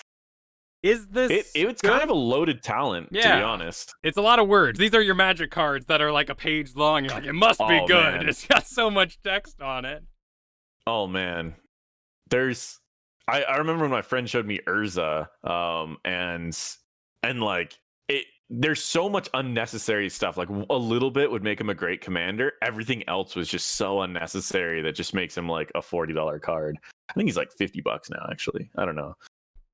Expensive card. Costs more than a video game. Is this worth going now, or so where are we here's at? What I'll say. I've been seeing more competitive players taking throwing Shade even before this change, when the map is going to be more teamfight oriented, right? Because all you're losing is Die Alone, and Die Alone's not always activated in team fights. So if you're fighting more team fights, Die Alone's a dead talent. So having a lower cooldown allows you to play a little bit more in and out in the W build, which the W build's been gaining a lot more popularity lately.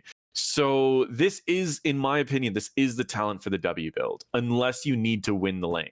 So if you're playing on a map that you're double soaking, I don't think Die Alone's necessary, and I think throwing Shade is kind of the answer.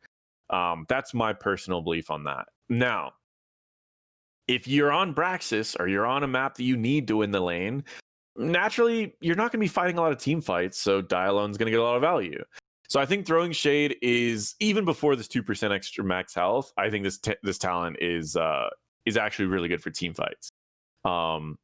Because your cooldowns also match up too. When you take this talent, you can literally throw your E, W, walk away and throw your E as you're leaving and W back in, and throw your E as you're leaving and W back in. And you can keep doing that every single time. And it just works. So it's a good like feeling build. If you've ever played it, it's actually a really fun build to play because it's a lot more in and out. And the team fights are so much safer. So I definitely think that's moving that talent up to the point where it is the team fight talent at level 4. The level 16, I mean, like you said, the trait build's one that we all kind of want. I think the trait build's going to be one of those that just comes out of nowhere.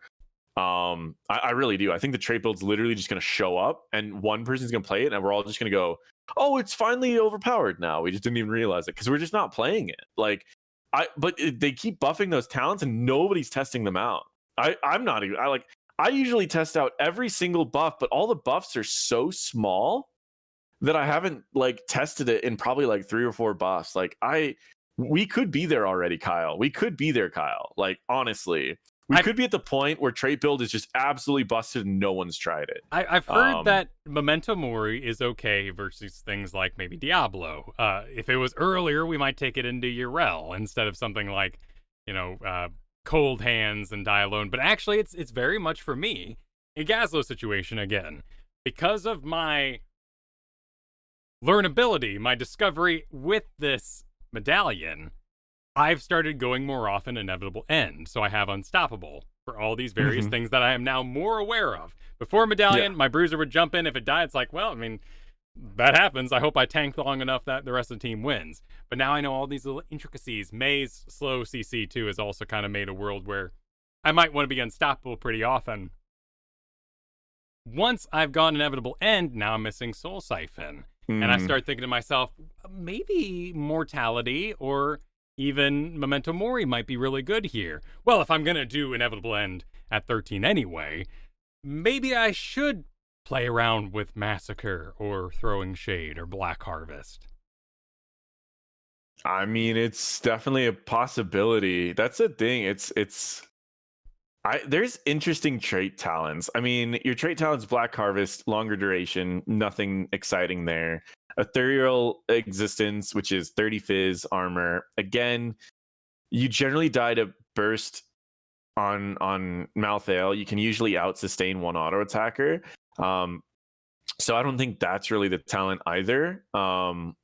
So if it gave spell armor, 30 spell armor, I think that would be it for trait build. And finally, Memento Mori deals 90% increased damage after afflicting an enemy for more than 4 seconds. And what's your trait damage normally? It's 1.75 per second. So we're about 3.5% per second. That's still not even that fast. Like, if you think about it, it's still not even that fast, and it takes 4 seconds to ramp up. Because again, if you look at someone like Orphea, who at level 16 is effectively doing something like 1200 DPS to a single target, there's no tank that 3.5% is equal to. And it's just like, I mean, I know he's a bruiser, but he's one of the squishiest bruisers. So I feel like they could ramp up the Memento Mori quite a bit more. Either lower the time that it takes to start proccing, or they could honestly ramp it up to like 150 before a lot of people will look at it too seriously. But I mean, I could be wrong. 3.5% constantly to a few people.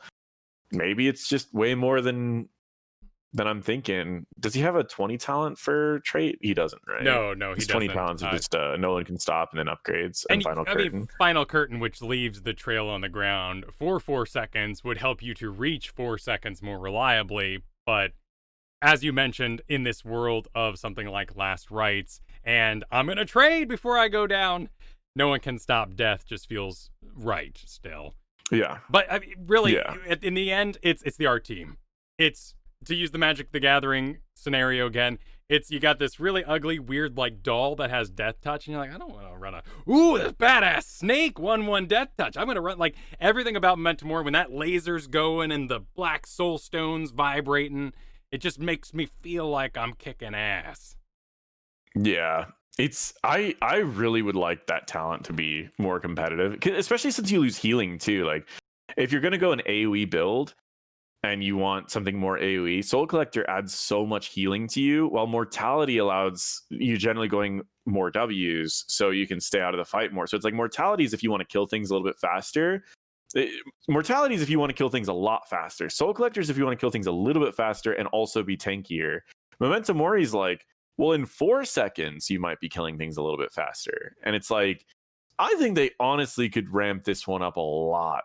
In 2 turns, draw 3 even cards. Realizing it. I need 3 cards now, kind of thing. Yeah. Yeah, it's like that's pretty much. It's just like, it's so slow that I think they can enhance it quite a bit. And I seriously would want to see them just throw it to 150 to see what it does.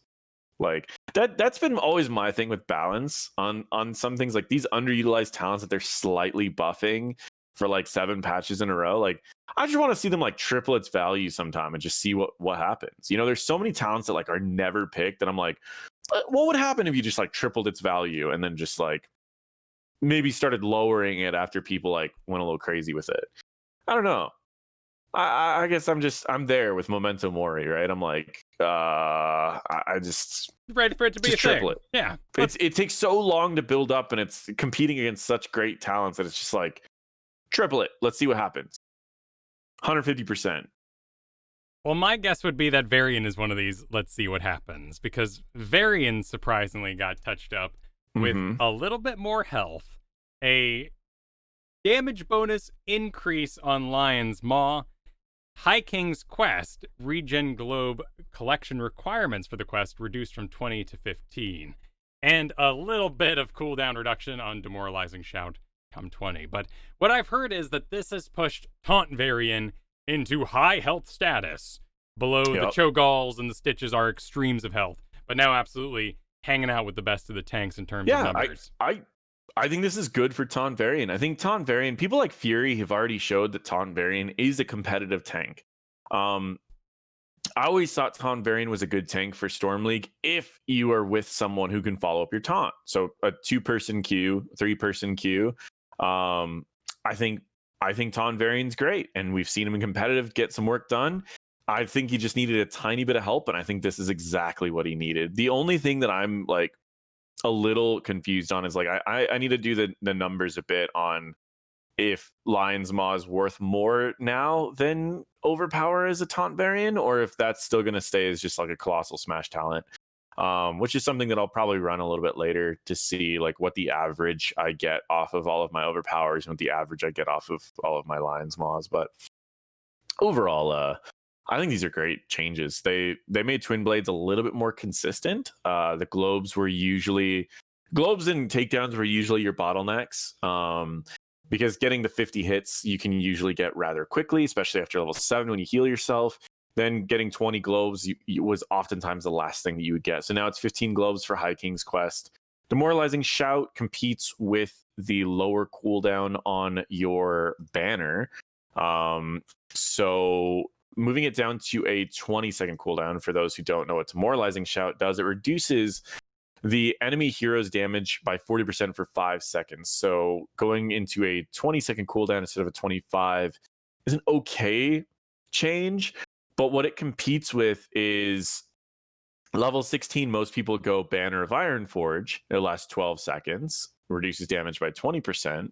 And that drops it down to a 22-second cooldown, which means that the uptime of these two things, do you want less damage initially, or do you want less damage over the course of pretty much an entire fight? And so not only that, but it's also going to increase the healing received from all nearby heroes, which is your self-healing, as well as your healer's healing. So it's competing with an incredible talent. I think Demoralizing Shout's going to need more than that to be able to take over Glory to the Alliance at level 20. I want to talk about Varian as a total amongst the other Bruisers, which is not really his label, though we had to put him somewhere for our various quick matches and whatnot, but we'll come on that later. Alexstrasza. Abundance range increased. Yeah. They mentioned that there was, I guess, an Alexstrasza issue where she now I'm not really familiar with this, but they increased everyone's movement speed. So preservation. What happened here? So what happened is this, and I'm actually surprised I didn't know this. But before they buffed movement speed, if you used your W at max range and were not slowed and you were running away from someone, you will always get to your W as it pops. So if you're ever running away and you need to throw a W on yourself, you throw it at max range so you don't need to stop running away. You just continue running away and you'll always get it.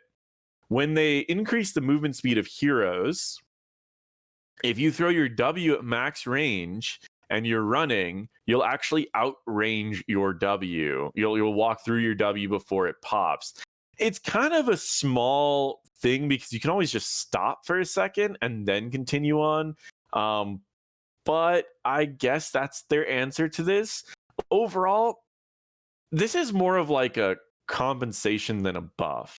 And I don't think it's going to really feel like a buff to most people. So it's more of just like a compensation. We talked about it when like they reduced the size of hitboxes, that they would probably need to compensate for a lot of people.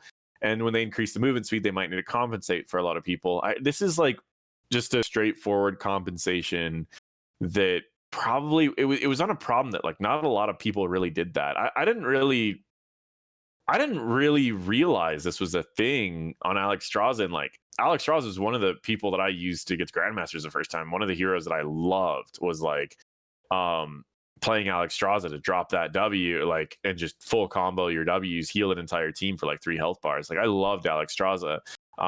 And I never really realized this is what it was. Like I didn't realize if you W'd at max range, that was the same time it took to walk there. I mean, that's really elegant. Like that's cool that they had it set up that way, and therefore Alexstrasza mains missed it when the movement change happened. Yeah. Therefore they got it back, and they got a nice little buff along with it. And the cool part is like a patch like this, like a thing like this is actually a great teaching moment, in my opinion, because they explain what it does and how to do it.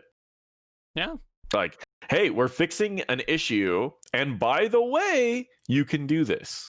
It'd be like every time they buff Sammy or mess with his illusions, they're like, by the way, everybody, here's the step-by-step process for doing the hearth trick. Here's how you do the Hearthstone trick. You mount instantly. I was watching a game where a bunch of people were chasing a Samuro, and he did the Hearthstone trick instead of just hearthing. And I was like, you could have just stayed there. He literally, when he was getting chased by like 3 people, and he was at like 10% health, and he got up into his corner, and right as I got up there, he was at 50% health and then died. And I was like, you could have just stayed back. You were safe. Why'd you do the trick? Like, some people get so caught up on that they don't see if they should, Jurassic Park, yeah. It's, oh man. Yeah. But yeah, we're at Alarak now, yeah? Yep. Moving on to Alarak, whose Mocking Strikes got additional functionality. I don't fully understand this talent, so hopefully you can help me here. Yeah, so what this talent used to do is if they were CC'd and you would basic attack them, it would lower the cooldown of your basic, or of all of your abilities by, I think it was like 2.5. But they had to be CC'd. If you hit a hero that was you basic attack a hero that's CC'd, lowers all your ability cooldowns. Now what it does is if you basic attack a hero, no matter if they're CC'd or not, you'll lower your cooldowns by 1.5 seconds. If they are CC'd, it's 3 seconds. Okay. What this does, I mean, generally when they created this talent, what they were thinking was you pull someone in, you silence them with a Q, you get a couple basic attacks, and you've got your pull back off cooldown. So you can pull them back in and you can Q them again. But silence isn't really enough to get a bunch of basic attacks off because of, they just walk away and you can't really keep up with them. Movement speed even.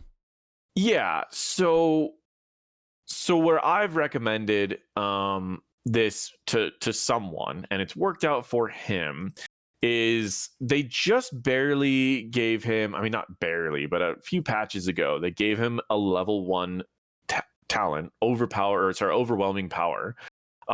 Hitting an enemy hero with Discord Strike, your Q, grants 40% attack speed and causes your basic attacks to heal 50% of the damage dealt. So you can do a lot more damage with your basic attacks, and you can heal, making him have a little bit better trades in the solo lane. And then I tell them to go hindered motion so that when you pull them in, you can get those 3 auto attacks off every time that you land a silence. Well, if you combo that now with Mocking Strikes, you can pull them in. They're slowed, they're silenced. You get 3 auto attacks. There's half their health bar. You pull them in again, you silence them, 3 more auto attacks, they're dead.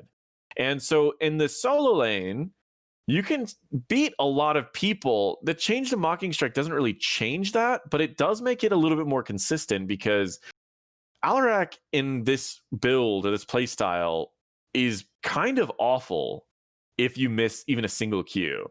So say you're going against Chen, which is part of the reason why I really like this build, and he jumps right before you land your Q. You pull him in, you go for your Q, he jumps, you lose everything, and Chen wins that matchup 100% of the time.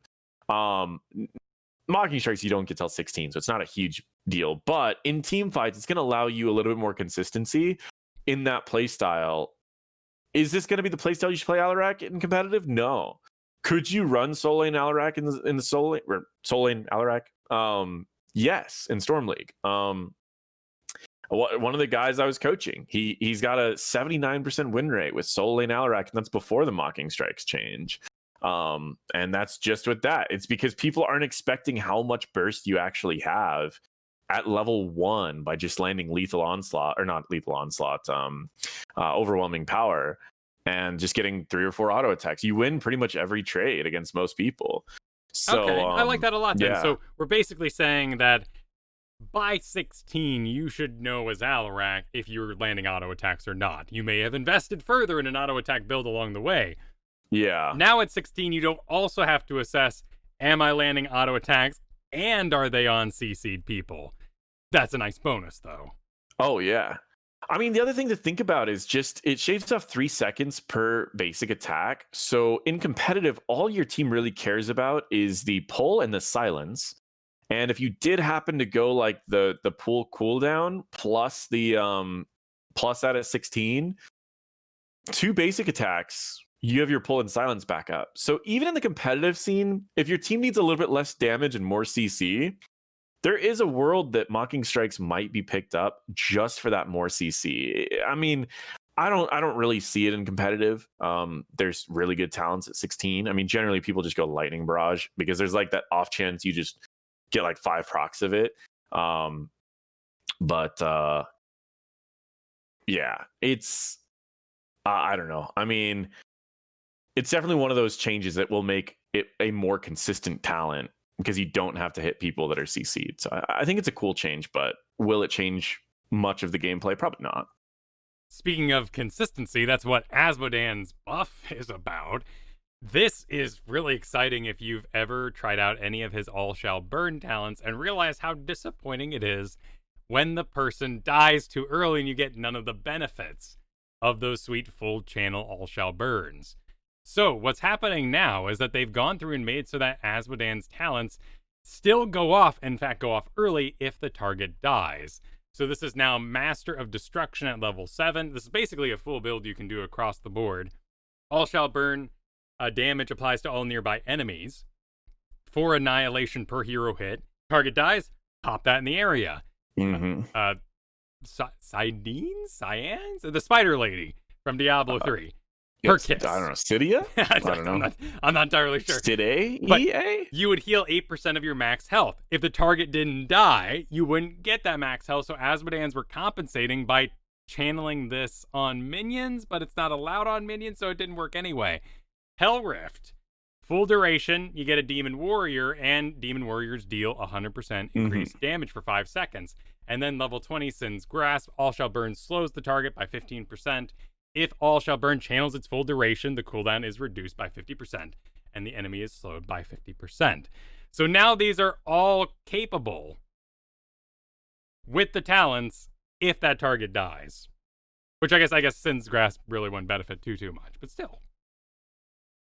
Yeah, it's I mean, it's interesting. It's one of those that it's tricky. It's a build that, like, I know McIntyre, when he came back and started playing HOTS a lot, this was the build that he wanted to go, is like summon a bunch of things, buff them all up after level 16 by channeling a full E. But the real problem with that build, there were 2 problems. It's the Zag problem, that your minions might not be attacking the same target, so just again chaos damage, which you top all the charts but you get nothing done. And the other problem is that your E gets interrupted a lot. I think this is a good change. Will it fix the overarching problems of Asmodean? No, but I think it's just a simple step in the right direction. It's a fun step. I'm just happy it exists because I have not been into Asmodean. He's one of my higher level heroes, but when we went to Q stacking, I'm just not into it. Yeah. And this gives me an alternative that is targeted that I will enjoy. Yeah, that's the thing, is like his rework was cool because it made it to where all of your abilities felt impactful, but at the same time, it's like there's really no E build anymore. I mean, it's concerning if you do go something that's E build, because if something dies, you're useless for the rest of that fight. And they did fix that part of it, but if you get interrupted, you're still useless for the rest of that fight. So it's a tricky build. But again, it's a simple step in the right direction that I think it's a good step. I really do. Moving on to a surprise, and they noted it themselves, Falstad buff. He basically hasn't been touched in a long time, so they decided to hit some of his lower performing talents or underpicked talents, as well as touching up Hinterland Blast, which is now going to have reduced mana cost, and the cooldown reduction from hitting enemy heroes went up from 25 to 30. Yeah, I mean, it's, Hinterlands is a tricky one. For me with Hinterlands, it's cooldown so long that, like, you can't ever take risks with it. You always have to use it on CC targets, and even then, it doesn't seem worth the cooldown.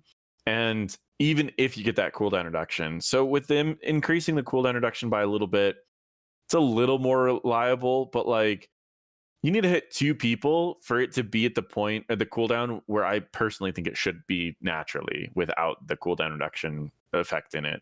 And so hitting 2 people is pretty reasonable. The other changes, I mean, Gathering Storm up for 1.5 to 2. I've been running that in Brawl, and I don't even feel it's that strong in Brawl. So it makes me wonder when you're in a real game how that talent feels when you should be spending the majority of the game like double soaking and getting cams. That talent's got to feel really bad. Because in Brawls, you're getting constant stacks. I'll end the game with 100 stacks, and it still doesn't even feel that strong. It feels like I'm just poking people. My whole build's based around like landing one ability that does like an extra 400 damage, maybe. It's a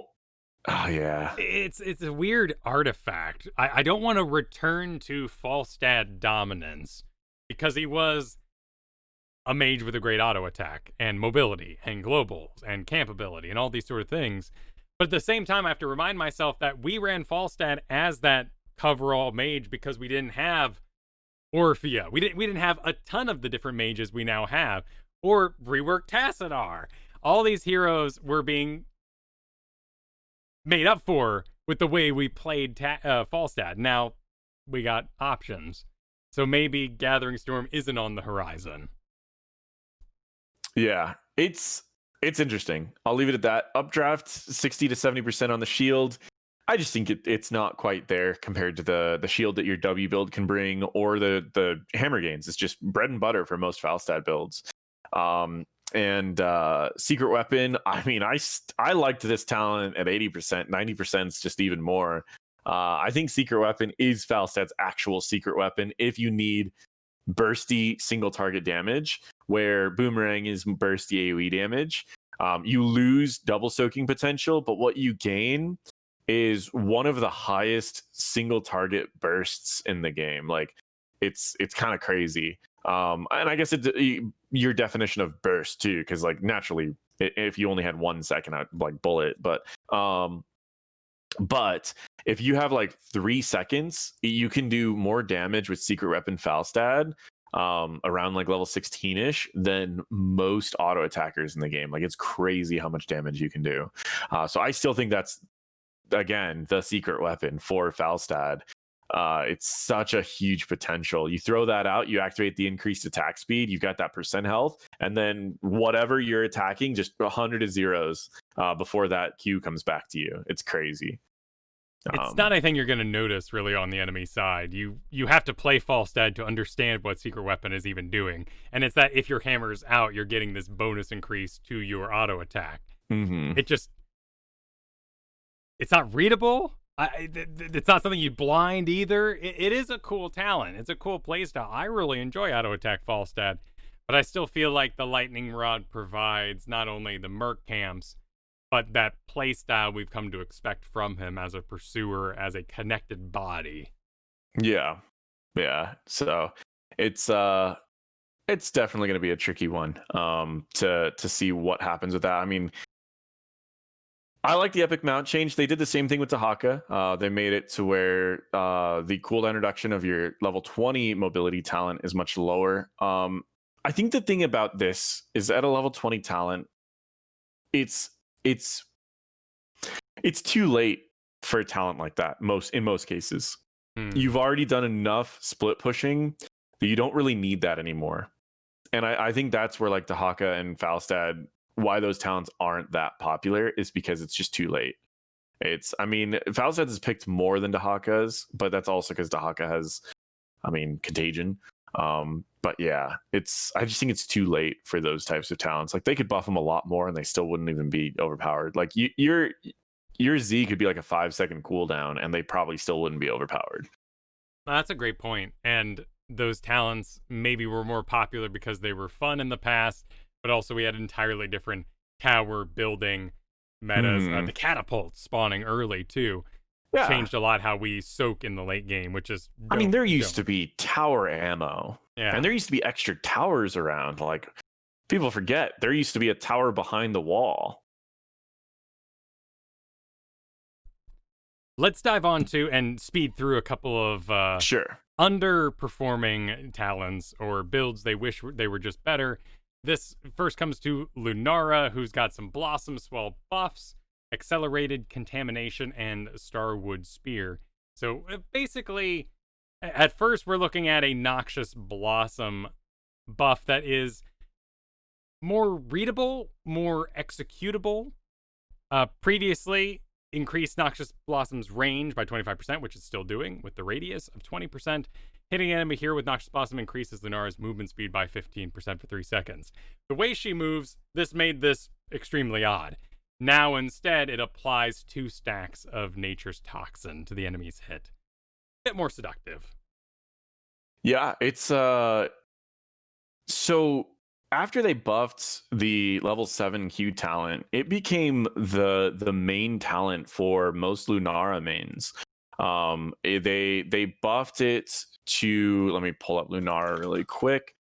They made her level 7 talent the Choking Pollen. It deals 100% more damage to enemies afflicted by Nature's Toxin and 150% more damage to targets that have 3 stacks. And so what people will do is they'll usually throw 1 auto, throw out a Q, or if they're on a target and they're waiting for their Q to come back, they'll get like 2 autos, a W, and then a Q, and you'll do a huge amount of damage. And this is a talent that allows Lunara to be a little bit more burstier on the targets that she wants to go on, rather than just going Splintered Spear, which was the old thing that she would take, just slowly whittle everyone down. But most healers could keep up with that healing or that damage. So Choking Pollen kind of allows Lunara's to be burstier without needing to rely on Leaping Strike. They naturally will use Leaping Strike, but now with the changes, this is really, really big for Lunara, I think. Like the potential of buffing your like having a lower cooldown seems, well, now hold on. I'm a little confused now. Sorry, I'm reading this, and for some reason I thought in the patch notes it said that it recharged 100% faster. I'm looking in game and it's saying that it's 75. Oh no, it was previously 100% faster, so they nerfed it. Right, so you're looking at Accelerated Contamination. Yes.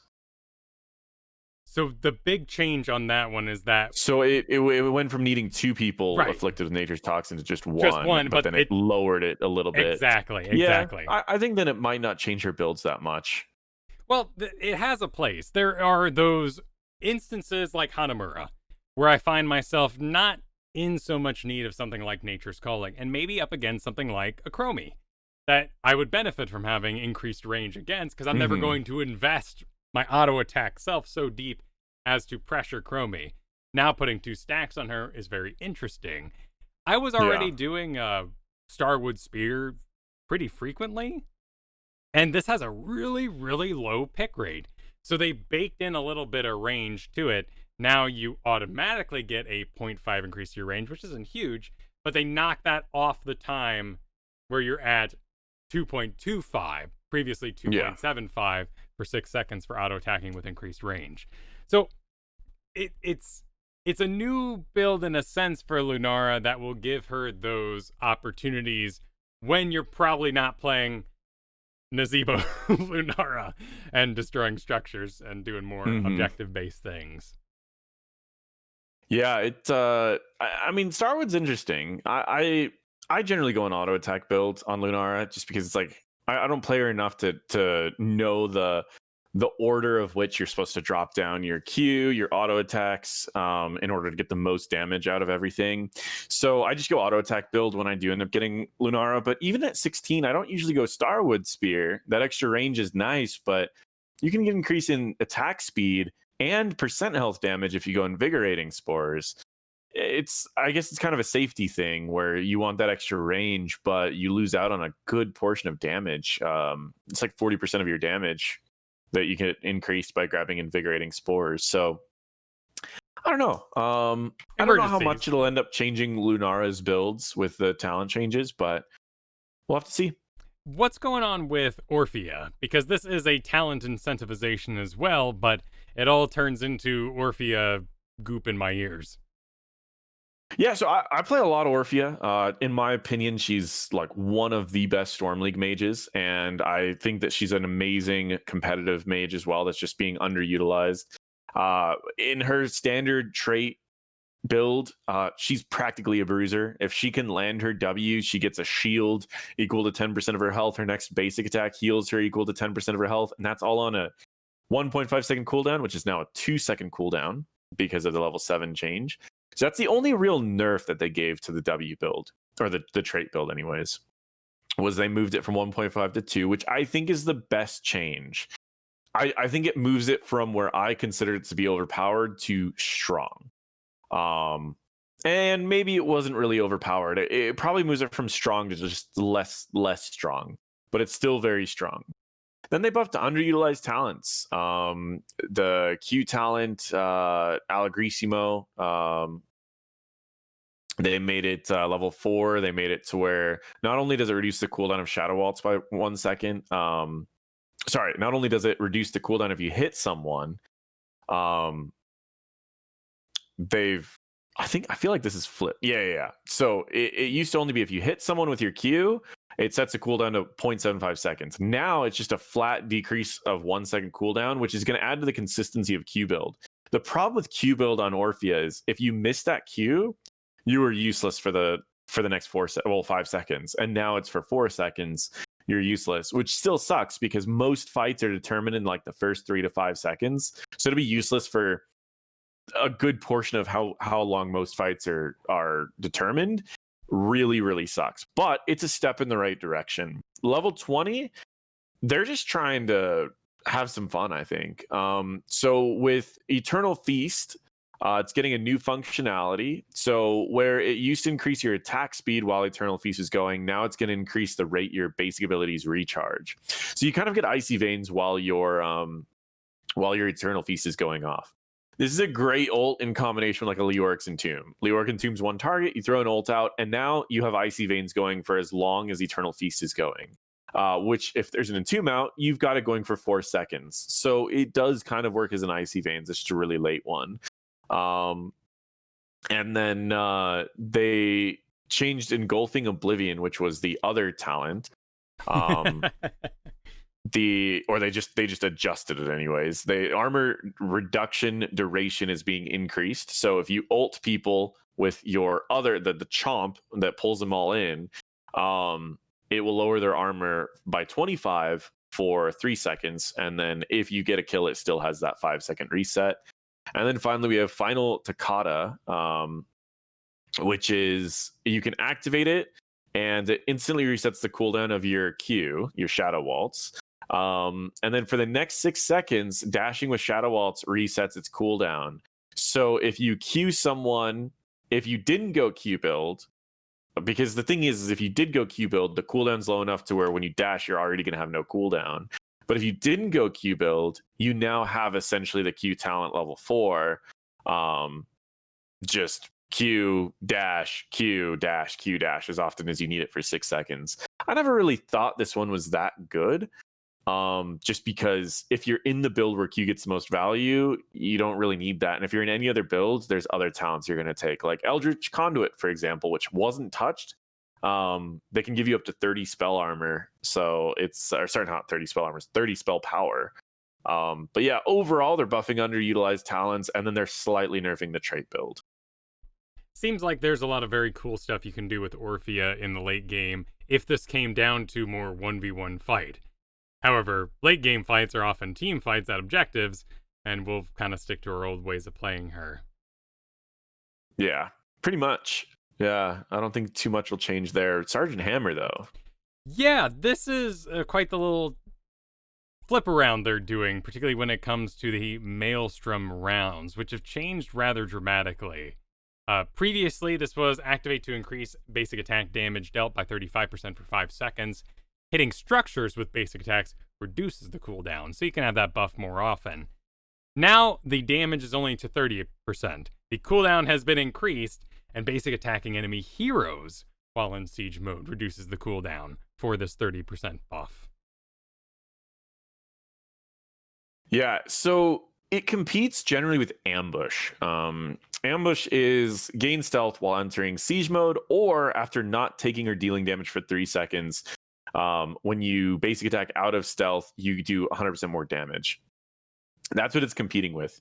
So in order to get the same value out of Maelstrom rounds, you need to get a little more than 3 attacks, 3 to 4 really attacks to make it equal to ambush. If you can get 4 attacks, it's way worth it to go Maelstrom rounds. 4 attacks, and so the challenge really becomes, because you're probably not going to get 2 Maelstrom rounds in one team fight, where you'll most likely get 2 ambushes. If you're going to get 2 sets of Maelstrom rounds, you're also probably going to get 2 ambushes.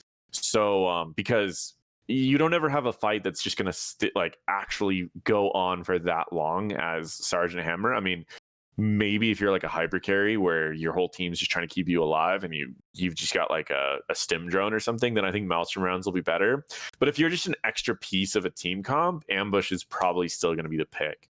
I would say the only times is like if you're hyper carrying, Maelstrom rounds will, honestly, it will be a pretty good option for hyper carrying. Because you'll likely be hitting multiple people, you'll be stim drones, so you'll be able to get a lot of hits off in those 5 seconds and lower the cooldown quite a bit.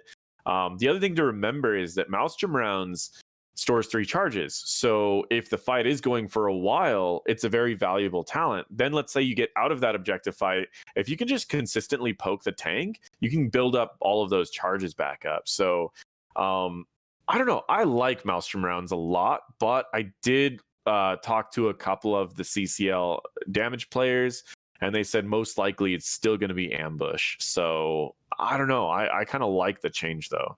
Why is that on ambush? You get stealth, and then you deal bonus damage on your first auto attack, correct? It's just burstier. Yeah, the first auto attack you do double damage, and that's really all it is. It's just burstier. Like, and you got to remember that while you're using like hover siege, you can move around and stealth a little bit. And so if you need to leave a fight for a second, you'll get stealthed again, and then you go back in the fight and you get another crit. But generally, it's just, again, most fights are determined in like the first 3 seconds, and the faster you can get damage out, the better. And in that case, that's ambush. Someone gets hit by a CC, ambush gets a bunch of crit damage right away. Where Maelstrom rounds, you need to land that 3 to 4 basic, three basic attacks realistically to equal what you get from that instant ambush damage. And most CCs don't last long enough for you to get 3 basic attacks off. So it's just the fast damage that you get from ambush. I would encourage any Hammer players to go read the particulars of some of the other talents like Pulse Detonation Core and Mechanical Know-How have both changed rather dramatically.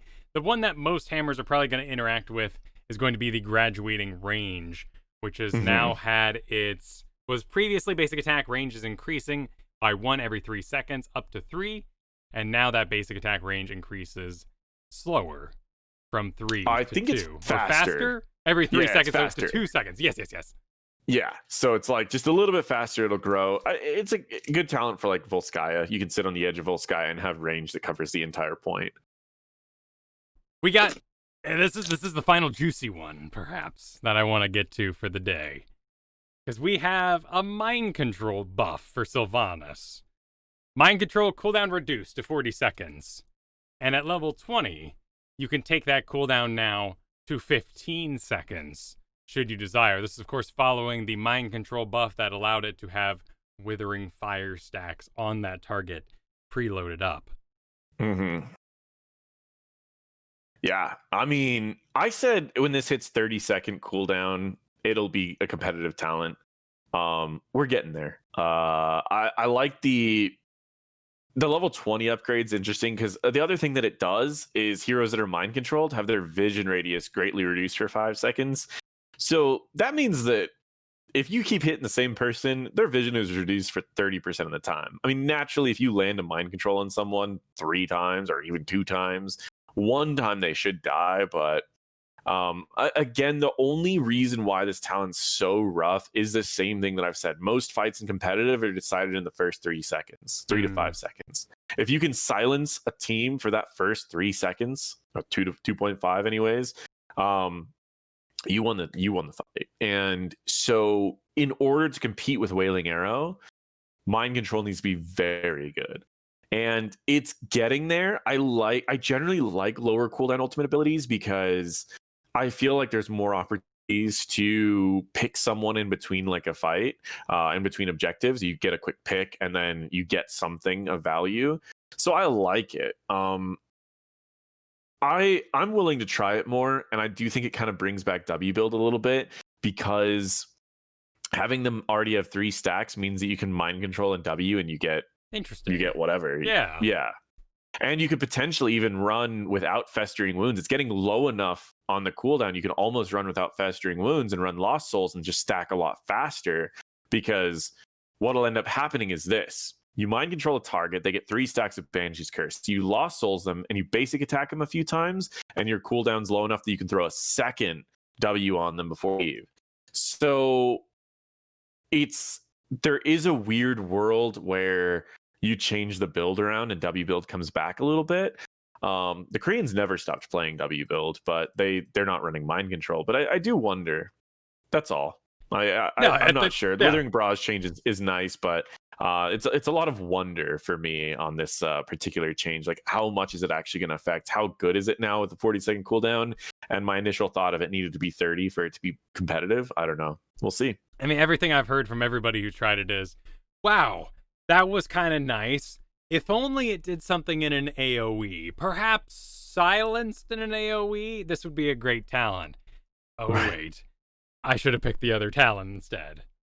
You know, like if they made the level 20, when you land it, it reduces vision for everyone around it. I think that would be a cool change where, like, you don't know who got mind controlled, but you know someone got mind controlled. It definitely needs to have a party-wide I wish effect. there were more vision talents. I think vision is so underrated. When you get isolated, it feels bad. And like, I wish there were more vision talents. I think vision talents are very underrated. It's easy for solo queue players to assume that a vision talent is useless to a 5-stack, but that's just another level of communication that most 5-stacks do not have prepared. I've done blind as a bat, tried to get some help where I'm aiming, isolations. You just run to your side of the map because you're not sure what's going on. They're already doing their own shot calls. They do work still. So there's also lots of like little bugs. Sometimes people are still visible at times because they hit you with a spell that has some duration right before you got blind, so you know where they are for a little bit. Maybe it's just something on the development end that can be trouble. Yeah. No, I agree. Our final buff is to Tychus's level 1 quarterback, and they're going to be increasing the damage of that grenade by 20%. Should you also choose to make a deal or have 50% increased range. This is so it can compete with the other level 1 talents for Tychus. Yeah, I mean, like I said, I think we all said it when they did the extra range talent press the advantage. We pretty much said that was going to be a 100% pick rate in just like Storm League. It's really good. In competitive, dash is still being used. Press the advantage is being used a little bit. I like the idea of quarterback getting that damage buff because I think that is what it needs to be competitive. The thing about W is that is your burst. Like, that's your finisher usually. Bigger they are is such a powerful talent to get someone low, but you could never finish them off. So having your W be a great finisher is not bad. And seeing as like W cooldown, it's 10 seconds, but with the new level 7 in there as well, your W could do quite a bit now. I mean, not only is one W level 7 going to be enough to just wipe a wave, so you can double soak on Tychus, but that could be a lot of extra burst if you just pick one target in a team fight. Like, naturally, you're always good at melting a tank, but let's say someone else steps up for a second, even just a small amount of time, trait, get them to half health, Q, W, they're dead. And so I think there is kind of a world where W comes back a little bit. The only thing that I wish a W build had to kind of make this whole thing work, which I personally think it would be great on a level 4 talent tier, is a method to like lower its cooldown. Because right now, if there's blinds against Tychus, there's no build that you can go. And like you go Q, but that's not until 13-16. I think a W build would be kind of cool to like, you pick Tychus, they pick a bunch of blinds, and then you just take like quarterback on 1, a W talent on 4 that lowers your grenade cooldown. You take melting point at 7. Level 13, you can take like Neo Steel or whatever. And then level 16, you take Titan Grenade. And now you're just chucking grenades out left and right that are all doing percent health damage, more damage, lower their cooldowns. And I think that would be a cool change and a different playstyle of Tychus that would be kind of fun. More of a mage than an auto attacker. And it would compete more with like his current playstyles that are very dominant. Well, it's kind of the Vala treatment that happened so long ago with her first rework when we got into more of like a Hungering Arrow build. If you were blind out, you can still go this other build, which is actually very snappy and very good at these other things as well. Oh, yeah. My trouble with quarterback, and they even said so in the dev comments here, that we just thought taking a level 7 talent and putting it at 1 would be powerful enough, but people aren't picking it. It's kind of the Nazebo Ravenous Spirit problem where I don't really know what my enemy team is going to be doing early on. So I look at range and I see dash and I go, both these will be 100% usable. But until I've experienced a couple team fights, I don't know if I want quarterback. So it was a great choice later because I was getting more information at that point. Like we did with Tyranda's Spell Armor, and it was hard to pick that talent level 1 because you just didn't know how they were going to play. Yeah, it is true. It's like, that talent's tricky because, I mean, it feels bad now that it was nerfed. It feels bad for like your average game, even though it was only nerfed because of armor stacking, and they never buffed it back up after they removed armor stacking. And it's like, I feel like they should buff back up Tyranda's, but I mean, whatever. She's also doing fine in win rates and all she's that. doing all right. She's doing all right. I think like Deckard's kind of replacing her in the competitive scene, but I think she's all right. Well, we come to the end of the patch. We have received buffs for Mal'Ganis, Dahaka, Leoric, Varian, Alexstrasza, Falstad, if you do Hinterland Blast, and off builds, of course, Sylvanas, nerfs to D.Va and Gazlowe, and lots of retools, rebalance, and incentivization to underpick talents. The first kind of through line I noticed in this patch was Bruisers. Or offlane, if you want to include Alarak, maybe.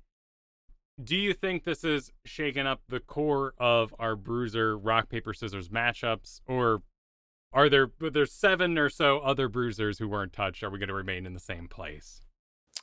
I think right now it was more about just answering the problems that they created, which was D.Va and Gazlowe. And I think they did a good job. I think that the D.Va change is probably enough. She was already kind of at that point where a lot of people knew how to deal with her now. And they already nerfed her a little bit. I think this was the change that needed to happen for her. I think Gazlowe, we'll see. I think this will get rid of his meta build. But like his mage build was barely touched by that change. So, which it wasn't overpowered. So I honestly think these were good changes to the Bruiser area. I think they created fun heroes, created problems with those fun heroes, and I think they've answered those problems now. And Dahaka, Leoric, have they risen? I think the Dahaka enough? changes are wild. Yeah. I think Dahaka, it was already very strong, just people played him poorly, and I think that's crazy. The Leoric changes were a surprise. I don't think it's going to make a huge difference in where Leoric is picked in competitive, but I do think he's a much more reasonable pick in more places in Storm League, so I like that change. If you were to, as we've been requested, give this patch a rating. In your own rating system, it can be stars, it can be out of 10, it can be 2 out of 3 keeps. You know, whatever your system of choice is for rating this patch. What would you say? So I'm a little torn. Like, as a balanced patch, they resolved probably the issues that people thought the most overpowered heroes were at this point. They resolved it. they've at least looked into it and they've put some band-aids on it, and it could definitely be enough. So I think that's great, and that's exactly what a balance patch should do. Something that I like that they do that a lot of other teams don't do as often is buffing things that are underutilized. I see way too often in like Overwatch balance patches where it's just nerfs across the board. And I like that they're hitting all these underutilized talents. So yeah, I'll give it a 7 in the sense of a balance patch, where it does exactly what a balance patch should do, but it doesn't do anything that really like blew my mind. It was mainly just, it did everything that a balance patch should do. It's a great like maintenance patch that might build up into, hey, let's rework something later. Let's fix every problem that we've created. Let's just do a little bit of like light stuff, and then we might rework something later. And so that, to me, 7 out of 10 maintenance balance patch, solid. Nice. That's a good score. I think for my own passions of things like Mal'Ganis and even some off builds to Asmodan, even that Lunara build, I'd give it a personal. Let's do 4 stars. Let's do a 4-star for me. 4 stars? Yeah, I like it. Out of 5, you know, it's a nice, classy place. It's clean. It has a point. We did. I didn't see any notes of bugs at the end of this patch, but we did fix Kerrigan, correct? That I don't know. Let me scroll down. Oh, I don't know actually. Because I saw that she was allowed again, so that made me assume. But yeah, she's probably fixed. I don't actually know what the problem ever was. She was getting a bacon of half of a level 7 talent that increased her lane clear. The one that deals bonus damage to, I think, minions and monsters. Oh, okay. Therefore, she didn't have to pick that talent. She could pick other talents, and having that at level 1 made her wave clear. Yeah. Powerful. But from what I've heard, the tournaments are accepting Kerrigans again. And with that, we come to the end of today's show. Before I do the whole rundown, though, not Paradox, you were the guest. Where can people find your stuff? So, most people know me from YouTube. I have educational content for Heroes of Storm that I've been making for 2 years now. And for each level, I've made video guides for people that are moving up in ranks. I smurf so that you can kind of see. I did the dirty work. I went to the places you guys didn't want to go. I went to bronze for you. I wanted to show people what you can do in each rank, and I did it in a way where I tried not to do like the crazy mechanics, right? I tried not to play the heroes like Samuro that you need to do a million things at once. I didn't play Lost Vikings. I didn't even play like Abathur, which I usually like to play. I played heroes that were usually cheaper heroes that were accessible to everyone, and I showed playstyles that were a lot easier. Even like my Lucio build, you don't even need a wall ride. And you can move up in rank with Lucio without even wall riding. Then in the higher ranks, I've got advanced strategies that have been used by competitive teams in HGC, have been used by competitive teams in just about every area. And so in the lowest or the highest levels of play, you'll be able to find content to help you out. Other than that, I mean, I've got a stream that I don't stream on, but you can follow it. And if you want to follow me anywhere else, just feel free to Google Not Paradox. You can find all of my stuff because they're all under different names, but you can find them all on Google. So yeah, I appreciate it. I may actually be casting a little bit later this week and do something fun on another person's channel, but that'll be announced on my Twitter when that time comes around, if everything gets all approved. But yeah, should be a lot of fun. But no, thank you so much for having me again. It was a pleasure. This was a meaty patch, and it was great to have you here to go through it with me. This show is supported by our badass patrons over at patreon.com/ITN. Thank you again to Declan H., Cheesy Bob, Chris K., Mike C., and Sean B. You can catch this show live on Thursdays at 5 p.m. Eastern. 2 p.m. Pacific? No! 3 p.m. Eastern. Noon Pacific at twitch.tv/AMoveTV. Follow the show at ITNcast. You can follow me at Kyle Fergusson. Be sure to check out kylefergusson.com for everything I get up to, including Dungeons & Dragons, Dungeon Master's Guide, podcasts, content for D&D, as well as all the things I'm doing with Heroes, like the Heroes Lounge, NGS, the videos for Heroes Hearth, Find links to everything over at kylefergusson.com. When Garrett's here, you can find him over at, well, you can find him anyway, at Garrett Art. That'll do it for this episode. Mm-hmm. Thank you, everyone, for listening. Good luck. Have fun. Take care.